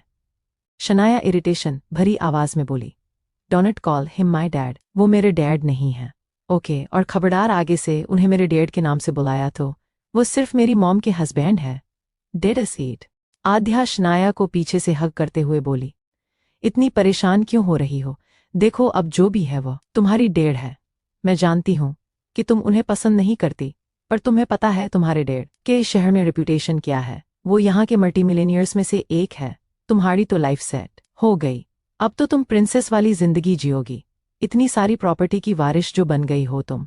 सुनाया आद्या के हाथों को पीछे करते हुए बोली, ना मुझे मेरी मॉम के नए हस्बैंड में कोई इंटरेस्ट है और ना ही उसकी प्रॉपर्टी में। मुझे किसी प्रॉपर्टी का कोई हिस्सेदारी नहीं, वरना मैं उनकी बेटी ही नहीं हूं तो फिर उनकी वारिश कैसे हो गई? सुना है मेरे मॉम के नए हस्बैंड मिस्टर रायचंद का एक बेटा है, तो उनकी प्रॉपर्टी का असली वारिस तो वही हुआ ना। इस बात पर आद्या अपनी आंखें रोल करते हुए बोली, कम ऑन स्वीटी, वो अपने डैड का बेटा है तो तुम अपनी मॉम की बेटी हो, और अब तुम दोनों भाई बहन हो तो तुम्हारा बराबर का हिस्सा हुआ। खैर छोड़ो, वैसे तुम्हारा नया स्टेप ब्रदर दिखाई नहीं दिया, अपने डैड की शादी में नहीं आया क्या? मैं तो ये सोचकर हैरान हो रही हूँ कि जिसका डैड इतना हैंडसम है वो भी इस उम्र में वो खुद की तना हैंडसम हो गया यार। शनाया आद्या की बेवकूफ़ी भरी बातों को कंप्लीटली इग्नोर कर देती है। शनाया के फ़ोन पर एक मैसेज आता है। वो फ़ोन चेक करती है तो उसकी मॉम का मैसेज था, जिसे देखकर वो कंफ्यूज हो जाती है। मैसेज ओपन करने पर उसे मैसेज में दिखाई देता है, तुम वहाँ पर क्या कर रही हो?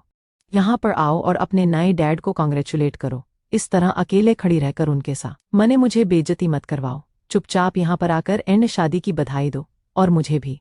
अपने मॉम का मैसेज पढ़कर शनाया के चेहरे पर इरिटेशन से भरे एक्सप्रेशंस आ जाते हैं। Dad my foot. वही गहरी सांस लेती है। खैर उसे करना तो पड़ेगा ही। उसके बाद वह अपने नए मॉम डैड के पास जाती है। चेहरे पर एक बहुत बहुत बहुत ही ज्यादा जबरदस्ती की झूठी नकली से मुस्कान के साथ वह मिस्टर रायचंद की तरफ देखकर बोली, congratulations mister Raichand, congratulation mom. Suhas मुस्कुराकर शनाया के सर पर हाथ फेरते हुए बोला, शनाया थैंक यू बेटा, तुम बहुत खूबसूरत हो, बिल्कुल अपनी मॉम की तरह। शनाया के चेहरे पर अनोइंग से एक्सप्रेशंस आ जाते हैं और वो अपने नए डैड के कम्प्लीमेंट को टोटली इग्नोर कर देती है। जो चीज़ दीप्ति को बिल्कुल अच्छी नहीं लगती। अपने मन ही मन में बोली, पता नहीं यह लड़की क्या करके मानेगी। वह मुस्कुराकर शनाया को हग कर लेती है। शनाया कुछ रिएक्ट नहीं करती, बस नॉर्मली बिहेव करती है। प्रति शनाया के कान में हल्की सी आवाज में अपने दांत पीसते हुए बोली, कुछ भी ऐसा मत करना कि मुझे गुस्सा आ जाए। मेरी शादी है आज, मेरा इतना स्पेशल दिन है, खबरदार अगर उसे खराब किया तो मुझसे बुरा को ई नहीं होगा। अब इस ठोबड़े पर से उदासी को हटाकर मुस्कान चिपकाओ और अपने डैड से अच्छे से बात करो। उसके बाद दीप्ति हक ब्रेक करके बोली, थैंक यू सो मच बेटा। शनाया चेहरे पर एक नकली सी मुस्कान के साथ बोली, आप दोनों की जोड़ी बहुत अच्छी लग रही है। Can I take a picture with you both? Suhas Raichand ने मुस्कुराकर कहा, हाँ बिल्कुल, क्यों नहीं। उसके बाद शनाया अपने फ़ोन से उन दोनों के साथ अपनी एक पिक्चर ले लेती है। थैंक यू सो मच, बाद में मिलते हैं, हैव ए नाइस डे। यह बोलकर शनाया उनसे बाय बाय बोलकर वहां से चली जाती है। जाते जाते उसके चेहरे का एक्सप्रेशंस बदल जाते हैं। उसकी मुस्कान गायब हो जाती है और अब बहुत ज़्यादा इरिटेशन आ जाती है। वो अपने फ़ोन से वो फ़ोटो भी डिलीट कर देती है जो अभी अभी उसने अपने मॉम डैड के साथ ली थी। डैड के घर, सुनो मेरा यह सामान जाकर गाड़ी में रख दो। और शनाया तैयार हुई कि नहीं, दीप्ति ने एक नौकरानी से पूछा। नौकरानी दीप्ति से बोली, मैडम अपनी पैकिंग कर रही है। ये बोलकर वह दीप्ति के सारे बैग बाहर की तरफ ले जाती है। दीप्ति ने बहुत खूबसूरत है जीन्स टॉप पहन रखा था, वो काफी ज्यादा सुंदर लग रही थी। चेहरे पर थोड़े नॉर्मल से एक्सप्रेशंस के साथ दीप्ति शनाया के कमरे में आती है। शनाया खिड़की के पास खड़ी हुई थी और सिगरेट फूंक रही थी, जिसे देखकर दीप्ति के चेहरे पर गुस्सा दिखाई देने लगता है। शनाया। अचानक दीप्ति के बोलने से शनाया पलटकर देखती है और वह अपनी सिगरेट को खिड़की से बाहर फेंक देती है। ये माँ। दीप्ति गुस्से में शनाया के पास आती है और खिड़की के बाहर देखती है। फिर वो शनाया की तरफ देखकर बोली, तुमने अभी तक इसे नहीं छोड़ा।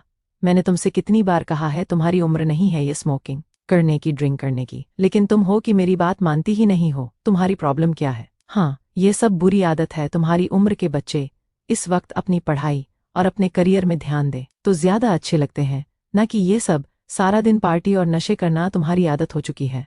अपनी मोम की बातों को इग्नोर करते हुए शनाया बिस्तर पर बैग में अपने कपड़े रखने लगती है। आपको क्या फर्क पड़ता है? मुझे चाहे कोई भी आदत लगे या ना लगे। शनाया अपनी माँ से अपसेट थी, बहुत ज्यादा आफस एड। उसे हमेशा ही अपनी माँ के नफरत, उनकी रूडनेस का सामना करना पड़ता था। अपने पापा के जाने के बाद तो ये सब कुछ हद से ज्यादा हो चुका था। शनाया की जिंदगी से प्यार नाम की चीज खत्म सी होने लगी थी। सिर्फ कुछ हद तक उसकी बेस्ट फ्रेंड या कुछ हद तक उसका बॉयफ्रेंड उससे प्यार करता था, वरना तो उसकी जिंदगी में प्यार का नामोनिशान ही नहीं था। इस ट्रॉमा से निकलने के लिए वह हमेशा शराब और सिगरेट का सहारा लेना प्रेफर करती थी, और कब यह चीज उसकी आदत, उसकी हैबिट और फिर इसकी लत बन गई, उसे खुद ही पता नहीं चला। दीप्ति गहरी सांस लेकर अपने गुस्से को थोड़ा कंट्रोल करती है और सुनाया ई पास आकर बोली, शनाया देखो बेटा, हम तुम्हारे नए डेड के घर जा रहे हैं। अब से हम वहीं पर रहेंगे। यहाँ पर जो कुछ भी तुम्हारा कीमती सामान है उस ये रख लो कि अब हम यहाँ दोबारा नहीं आएंगे। मैंने इस घर को बेच दिया है। शनाया अपनी माँ की आंखों में देखते हुए बोली, कीमती सामान? यहाँ पर कीमती सामान के नाम पर मेरी और डैड की वह खूबसूरत यादें हैं। आप बताइए ना, उन्हें कैसे बांध लूं? मैं उन्हें कैसे बैग में पैक करूं? ये घर बेचने से पहले आपने एक बार भी उनके बारे में नहीं सोचा ना? ये घर उन्होंने कितने प्यार से बनाया था। उनकी यादें हैं इस घर के हर एक कोने में। पर आपको तो इन सब से कोई फर्क ही नहीं पड़ता, क्योंकि आपको अपने अमीर करोड़ अपनी पति के बड़े से बंगले में जाने की एक्साइटमेंट जो हो रही है ना?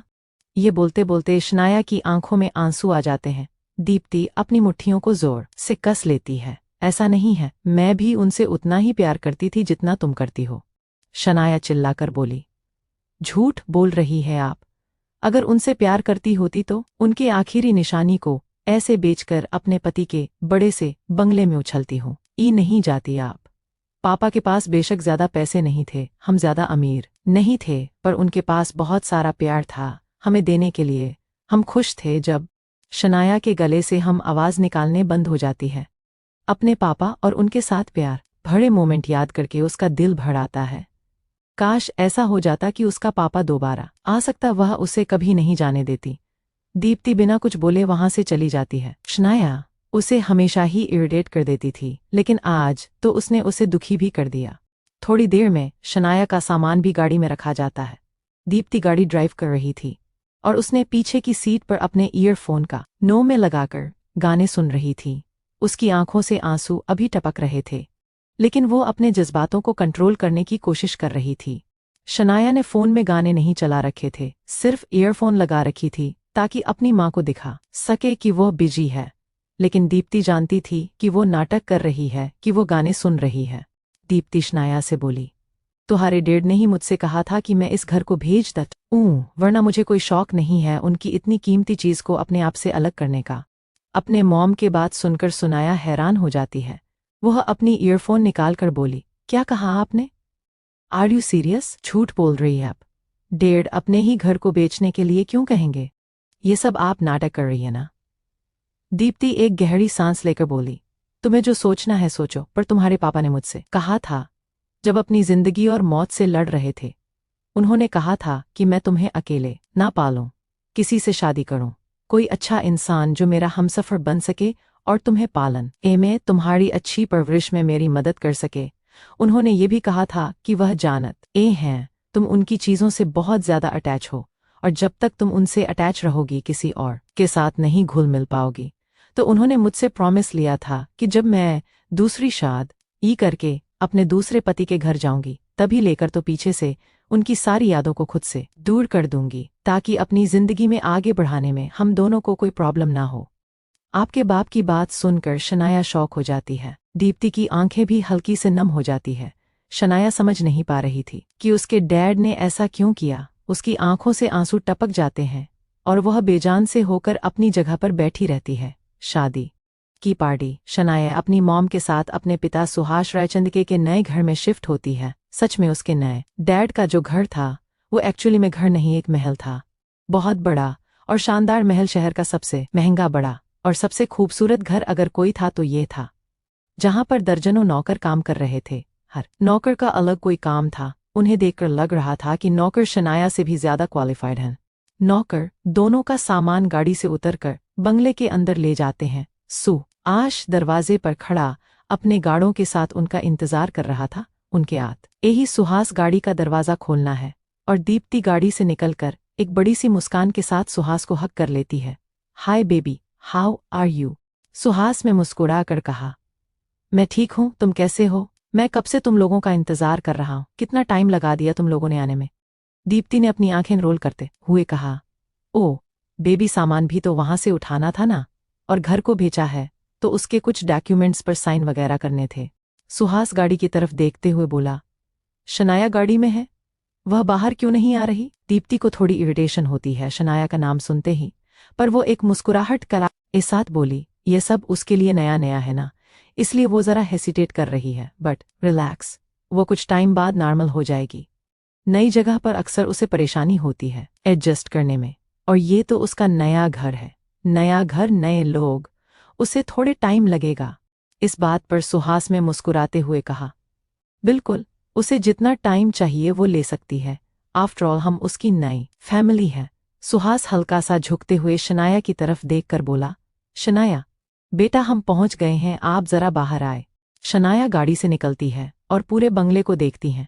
इस बड़े से बंगले से ज्यादा अच्छा तो उसे अपना छोटा सा घर लगता था। वो घर जहां अपने डेड के साथ हंसी खुशी रहती थी, इंजॉय करती थी। सुहास अपना हाथ फैला लेता है शनाया को अपने पास बुलाकर उसे हग करने के लिए, पर शनाया उसे कंप्लीटली इग्नोर कर देती है, क्योंकि उस एक कोई इंटरेस्ट नहीं था किसी अनजान आदमी को इस तरह से हग करने में। दरअसल उसे सुहास पसंद नहीं था, मतलब एक डैड के रूप में नहीं। सुहास थोड़ा ऑकवर्ड फील करता है, और दीप्ति भी, जब शनाया सुहास के हग करने वाले जेस्चर को इग्नोर कर देती है। दीप्ति थोड़ा ऑकवर्ड होकर मुस्कुराकर बोली, लगता है शनाया थोड़ी थक गई है। सुहास मुस्कुराकर बोला, कोई बात नहीं, पहले फटाफट तुम लोग खाना खा लो, बहुत भूख लगी होगी ना तुम्हें, मैंने तुम लोगों के आराम के सारे इंतजाम करवा दिए हैं। उसके बाद सुहास शनाया की तरफ देखकर बोला, तुम्हारा सामान मैंने तुम्हारे कमरे में रखवा दिया है, अब तुम आराम से खाना खाकर रेस्ट कर सकती हो। एक नकली से मुस्कान के साथ शनाया ने कहा। थैंक यू मिस्टर राजेंद्र, पर आपको इतनी तकलीफ करने की जरूरत नहीं थी। मैं अपना सामान खुद भी रख सकती थी, खुद से काम करने की आदत है हमें। सुहास सिंह के पास आकर उसके कंधे पर हाथ रखकर बोला, अब कुछ आदतें तुम्हें बदल लेनी चाहिए, क्योंकि तुम अपने नए घर में हो और यहाँ पर मई बे चीज वैसे ना हो जैसे तुम्हारे पुराने घर में होती थी। शनाया को इरिटेशन होने लगती है, पर वो चुपचाप खड़ी रहती है। उसके बाद सब लोग घर के अंदर जाते हैं। ब्रेकफास्ट करने के बाद शनाया सीधा अपने कमरे में आकर दरवाज़ा बंद कर लेती है। दीप्ति और सुहास अपने कमरे में जाते हैं। सुहास दीप्ति की आंखों पर हाथ रखकर बोला, एक मिनट, तुम्हें अभी आंखें खोलने की परमिशन नहीं है। दीप्ति ने मुस्कुराकर कहा, बेबी ये क्या कर रहे हो तुम? मैं हमारा कमरा ऑलरेडी देख चुकी हूँ, इसमें सरप्राइज क्या है? सुभाष ने मुस्कुराकर कहा, अरे तुम रुको तो सही, सरप्राइज तो अभी बाकी है। यह बोलकर सुभाष कमरे का दरवाज़ा खोल देती कि आंखों पर सपना हाथ हटा लेता। दीप्ति जब अपनी आंखें खोलकर देखती है तो शॉक हो जाती है। कमरे को बहुत ब्यूटीफुल तरीके से सजाया गया था, हर तरफ कैंडल फ्लावर्स, न जाने क्या क्या। शॉक होकर दीप्ति ने कहा, oh my God, this is incredible, बहुत खूबसूरत। सुहास ने दीप्ति को पीछे से हक करते हुए कहा, तुम्हें पसंद आया? दीप्ति ने भी एक प्यारी सी मुस्कान के साथ कहा, हाँ बहुत ज्यादा।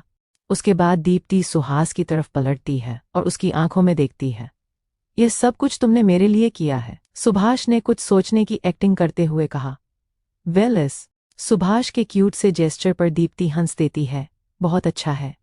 सुभाष में प्यार से दीप्ति के बालों को आनों के पीछे करते हुए कहा, आज हमारी फर्स्ट नाइट होने वाली है, तो सोचा कुछ स्पेशल करता हूं तुम्हारे लिए। यह सुनकर दीप्ति के गाल शर्म से लाल हो जाते हैं और वह सुहास को हग कर लेती है। सुभाष दीप्ति की प्यारी सी हरकत पर हंसने लगता है और दोनों एक दूसरे को हग करके नहीं खड़े रहते हैं। शाम को घर में एक पार्टी होती है क्योंकि आज दीप्ति और सुहास सारी दुनिया के सामने अपनी शादी के अनाउंसमेंट कर रहे थे और इस खुशी में सबको पार्टी भी दे रहे थे। सो कॉल्ड पार्टी में शनाया का जाने का कोई भी इंटरेस्ट नहीं था। नीचे हल्के से म्यूजिक की आवाज आ रही थी। बहुत सारे लोग पार्टी में आए हुए थे और एंजॉय भी कर रहे थे। शनाया अपने कमरे में दरवाज़ा बंद करके बिस्तर पर पड़ी हुई थी। हम अपने फ़ोन में कुछ स्क्रॉल कर रही थी, लेकिन नीचे से आ रहे म्यूजिक की आवाज़ से इरिटेट कर रही थी। यह लोग बिना इस उम्र में आकर शादी करने को सेलिब्रेट क्या कर रहे हैं? बड़े लोगों का भी कभी कभी कुछ समझ में नहीं आता। तभी अचानक फ़ोन को स्क्रॉल करते करते एक फेमस न्यूज़ पर शनाया को जाना पहचाना सा चेहरा दिखाई देता है, जिससे वह एकदम से शॉक हो जाती है। Oh my God, murder mystery. Shanaya देखती है कि ये कब ट्रेंडिंग न्यूज़ चल रही है, जिसमें क्लब से रातों रात शहर के एक बिजनेसमैन का बेटा गायब हो जाता है और फिर शहर के कई जगह पर टुकड़ों में उसकी लाश मिलती है। ये न्यूज़ इतनी ज़्यादा ट्रेंड कर रही थी कि लगभग हर टीवी, हर न्यूज़ चैनल पर दिखाई जा रही थी। शनाया जब उस लड़के के चेहरे को देखकर पहचानते हैं तो उसकी आंखें शॉक से बड़ी हो जाती है। ये तो वही लड़का है जिसने मुझे ड्रग्स दिए थे। शनाया उस लड़के को देखते ही तुरंत पहचान जाती है। जी हाँ, ये लड़का वही था जिसके साथ क्लब में शनाया डांस कर रही थी और जिसने शनाया के एडिट ड्रिंक में ड्रग्स की गोली मिलाकर उसे नशे में किया था ताकि इसका फायदा उठा सके। लेकिन ऐसा करने से पहले ही उसे कोई अंधेरे में उठा कर ले गए था कोई ऐसा इंसान जिसकी नज़रें लगातार शनाया पर बनी हुई थी। लेकिन उसने इस लड़के को क्यों उठाया? क्या उसने इस लड़के को मारा? लेकिन क्यों? शनाया उठकर बैठ जाती है और पूरी न्यूज़ को ध्यान से देखती है। न्यूज़ में सब कुछ वैसा ही बताया जाता है। रात को लड़का क्लब में देखा गया था। वहां से ये वापस घर लौट कर नहीं आया। इनफैक्ट ये उसी रात से गायब हो गया और इसके इस लाश के टुकड़े शहर की अलग अलग जगह पर मिले। शनाया की दिल की धड़कनें तेज हो जाती है। ये लड़का मर कैसे गया? इसे किसने मारा? शनाया काफी हैरान थी। वो तुरंत अपनी फ्रेंड आद्या को कॉल लगाती है। थोड़ी देर में उसका कॉल रिसीव होता है और शनाया एकदम से आद्या से बोलते हैं, तूने न्यूज़ देखी? आद्या, जो कि अपने किसी काम में बिजी थी, शनाया की बात का जवाब देते हुए कन्फ्यूजन में बोली, नहीं तो।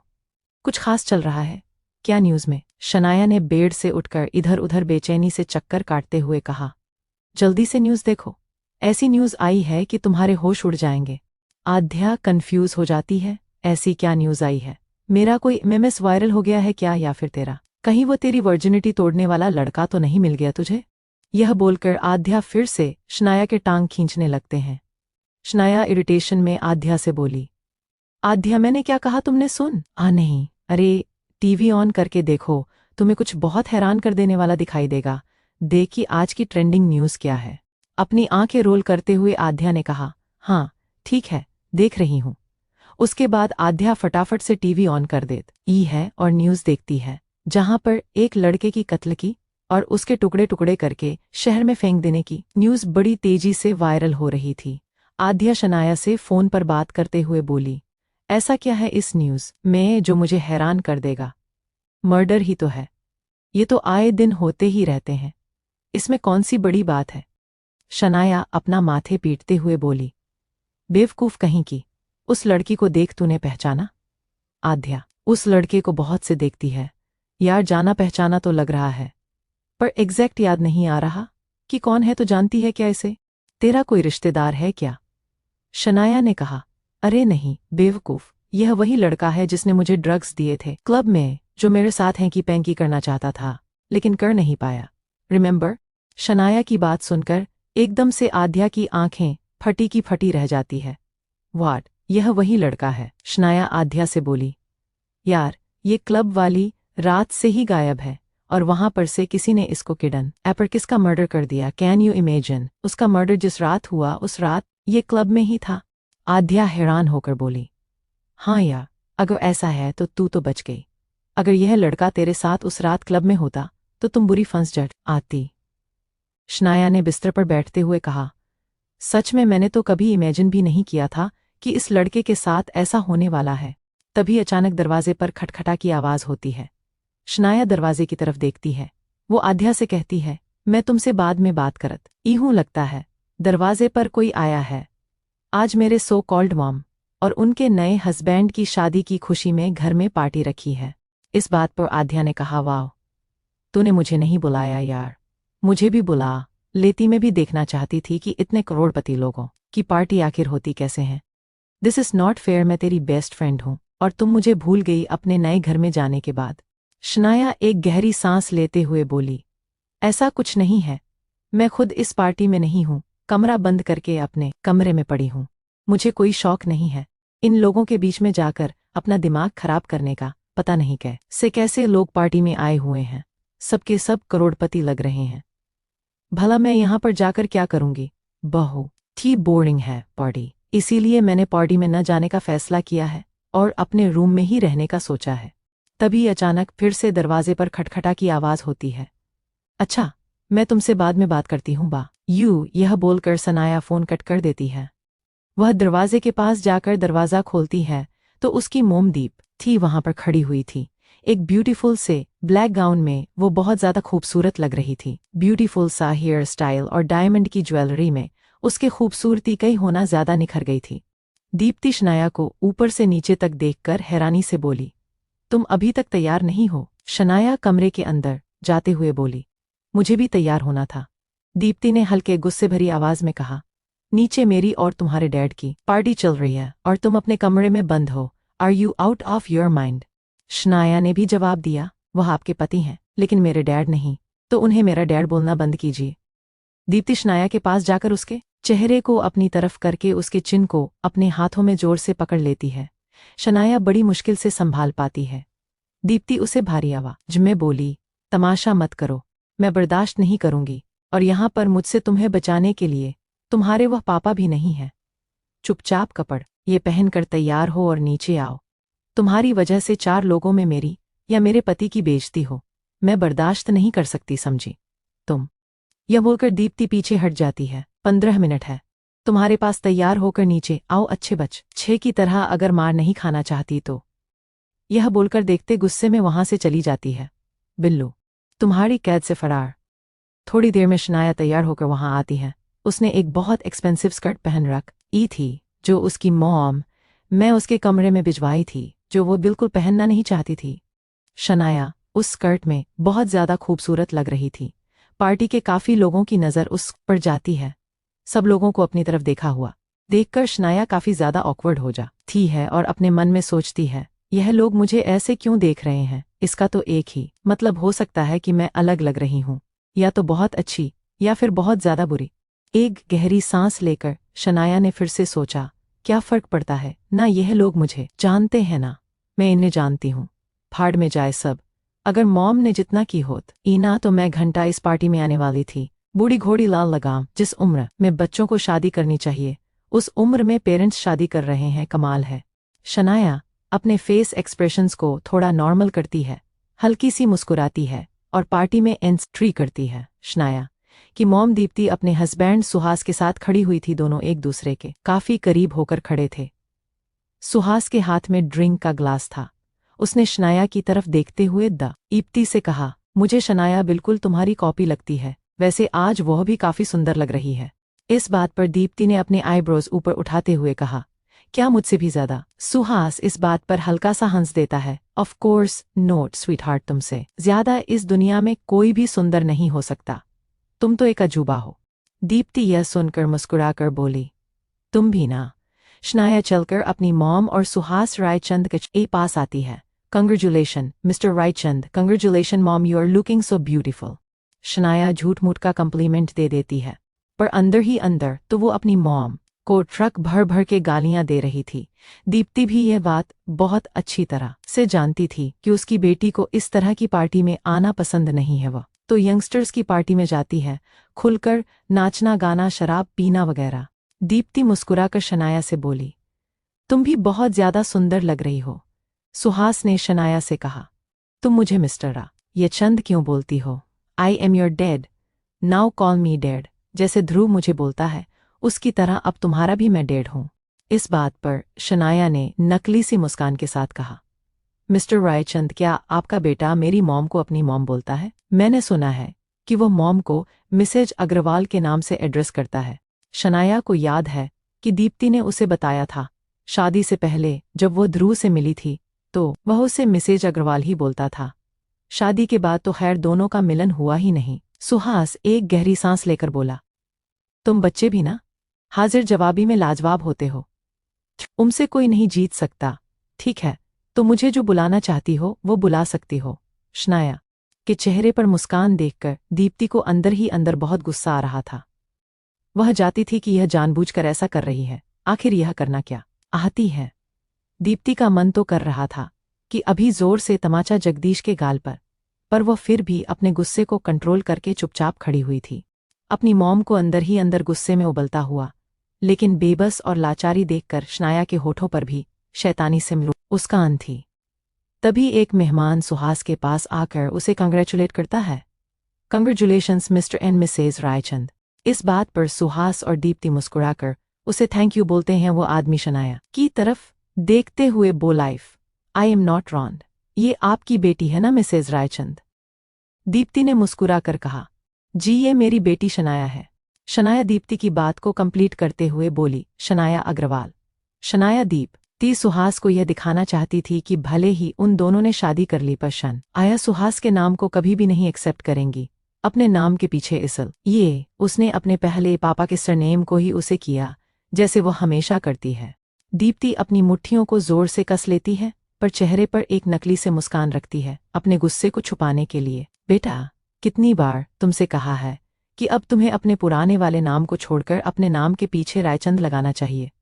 उसके बाद आदित्य उस आदमी को एक्सक्यूज देते हुए बोली, वो क्या है ना कि शनाया हमेशा से ही अपन ए नाम के पीछे शनाया अग्रवाल लगाती थी, तो नया सरनेम अडॉप्ट करने में उसे थोड़ा टाइम लगेगा। वह आदमी हंसते हुए बोला, अरे कोई बात नहीं, कोई बात नहीं। अच्छा मिस्टर रायचंद, ध्रुव कहीं दिखाई नहीं दे रहा, वह आपकी शादी में आया नहीं? सुभाष रायचंद ने उस आदमी की बात का जवाब देते हुए कहा, वह एक्चुअली ध्रुव किसी इम्पोर्टेंट काम से दूसरे शहर गया है, मैंने से बिजनेस के सिलसिले में वहां पर भेजा है। हालांकि अभी तक उसकी पढ़ाई पूरी नहीं हुई, लेकिन सोच रहा हूं कि धीरे धीरे उसे भी अपन एक कामों में इन्वॉल्व कर ही लूं। आज नहीं तो कल वो अंपायर को उसे संभालना भी तो है। इस बात पर शनाया अपनी आंखें रोल करती है और अपने मन में सोचती है, घंटा मेयर ई तरह उसे भी कोई इंटरेस्ट नहीं होगा अपनी सो कॉल्ड सौतेली मॉम में और अपने डेड की दूसरी शादी में। पर वह लकी है कि काम के बहाने बचकर निकल गया, मैं तो कहीं निकल भी नहीं सकती। चुड़ैल मेरे सर पर तांडव जो करती रहती है सारा दिन। सुहास शनाया की तरफ देखकर बोला, तुम तो अपने ब्रदर से मिली ही नहीं होना, जैसे ही वह लौट कर आएगा मैं तुम्हारा उसके साथ इंट्रोडक्शन जरूर करवाऊंगी। शनाया बात कंप्लीट करते हुए बोली, you mean step brother right? हाँ श्योर, क्यों नहीं, मैं भी बहुत एक्साइटेड हूँ अपने स्टेप ब्रदर से मिलने के लिए।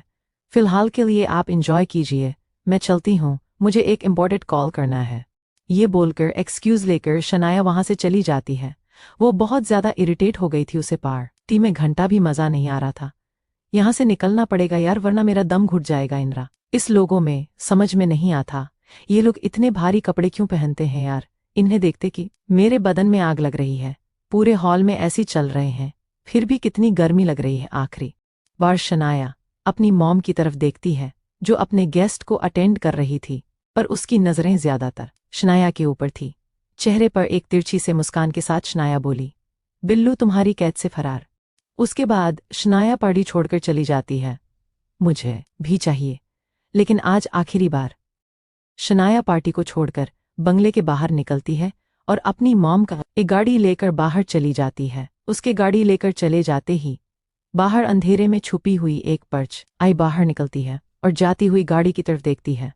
ये दो आंखें, ये वही आंखें थी जो क्लब में उसे छुपके से अंधेरे में से देख रही थी, जिसने उसे लड़के को गायब किया था और शायद मर्डर भी। आखिर कौन है यह इंसान और क्यों हर पल इसने शनाया पर नजर रखी हुई है? क्या चाहता है ये शनाया से? क्या यही है वो सीरियल किलर जो लोगों को टुकड़ों में काट देता है?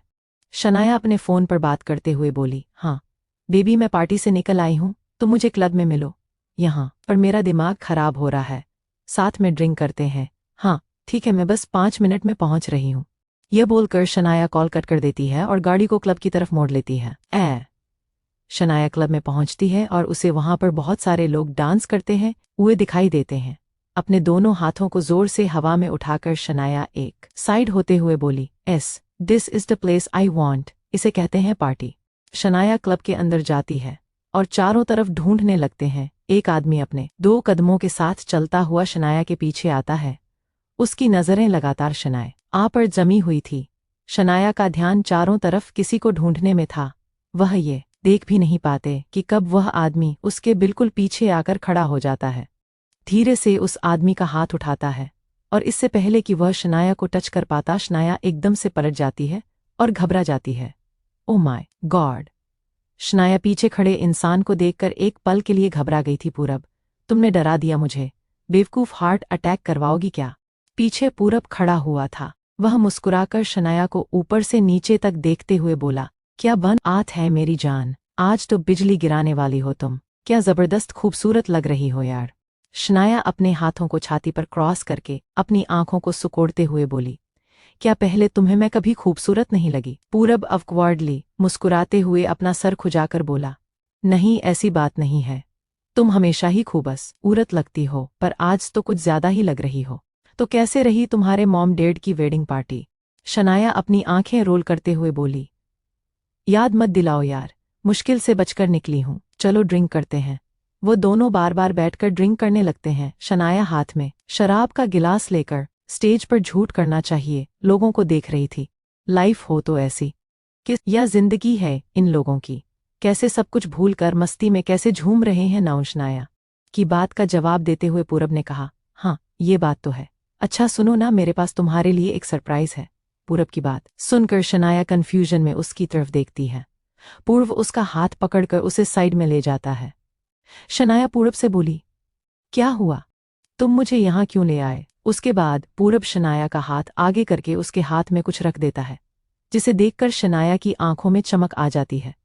यह तुम्हें कहाँ मिले? शनाया के हाथ में एक सफेद पैकेट रखा था, ड्रग्स का पैकेट। पूरब शनाया के चेहरे को अपने हाथों में पकड़कर बोला, आईना, ओके तुम इसकी जरूरत है, तुम जानती हो ना मैं तुमसे कितना प्यार करता हूँ, तुम्हारे लिए किसी भी हद तक गुजर सकता हूँ। शनाया अपने हाथ में पड़े उसे पैकेट को देखते हैं और फिर उसे वापस पूरब के हाथ में रख देती है। पूरब चौंक जाता है, क्या हुआ? शनाया ने कहा, नहीं मेरा मन नहीं है। शनाया के मुझसे बात सुनकर पूरब चौंक जाता है। शनाया को ड्रग्स लेने की काफी बुरी आदत हो गई थी। पूरब उसे ड्रग्स लाकर देता था क्योंकि शनाया की हालत बिना ड्रग्स के काफी ज्यादा खराब हो जाती थी, लेकिन अभी कुछ टाइम से उसने उनकी बिल्कुल डिमांड नहीं की। पूरब शनाया से बोला, तुम तो उनके बिना रह भी नहीं सकती थी, फिर अब क्या हुआ? शनाया ने पूरब की आंखों में देखते हुए कहा, हाँ मुझे पता है, पर अब मैंने फैसला कर लिया है कि मैं ये चीज छोड़ने वाली हूँ। शनाया की बात सुनकर पूरब कुछ नहीं बोलना, बस उसे देखता रहता है। शनाया गहरी सांस लेकर बोली, मुझे पता है ये बहुत मुश्किल होने वाला है, बट मैं अपनी तरफ से पूरी कोशिश करूंगी। पूरब शनाया से बोला, ठीक है, अगर तुम छोड़ना चाहती हो तो छोड़ सकती हो, लेकिन मेरा तो बहुत मन कर रहा है, मैं तो ये करने वाला हूँ। यह बोलकर पूरब वहां से एक टेबल के पास चल आ जाता है। पार्टी में कई और लोग थे जो ड्रग्स ले रहे थे। पूरब वहां पर उसे पैकेट के पाउडर को बिखरने लगता है और अपने क्रेडिट कार्ड से उसे पाउडर की लाइन खींचते लगता है। शनाया बहुत कोशिश करती है अपनी नजरें हटाने के लिए, लेकिन उसकी नजरें बार बार वही पर चली जाती है और उसका गला अचानक सूखने लगता है। उसके शरीर में तलब मचाने लगते हैं। लाख कोशिश करने के बाद भी जवाब नहीं, तलब को कंट्रोल नहीं कर पाती, तो वो भी भागकर वहां पर आती है। मुझे भी चाहिए, लेकिन आज आखिरी बार।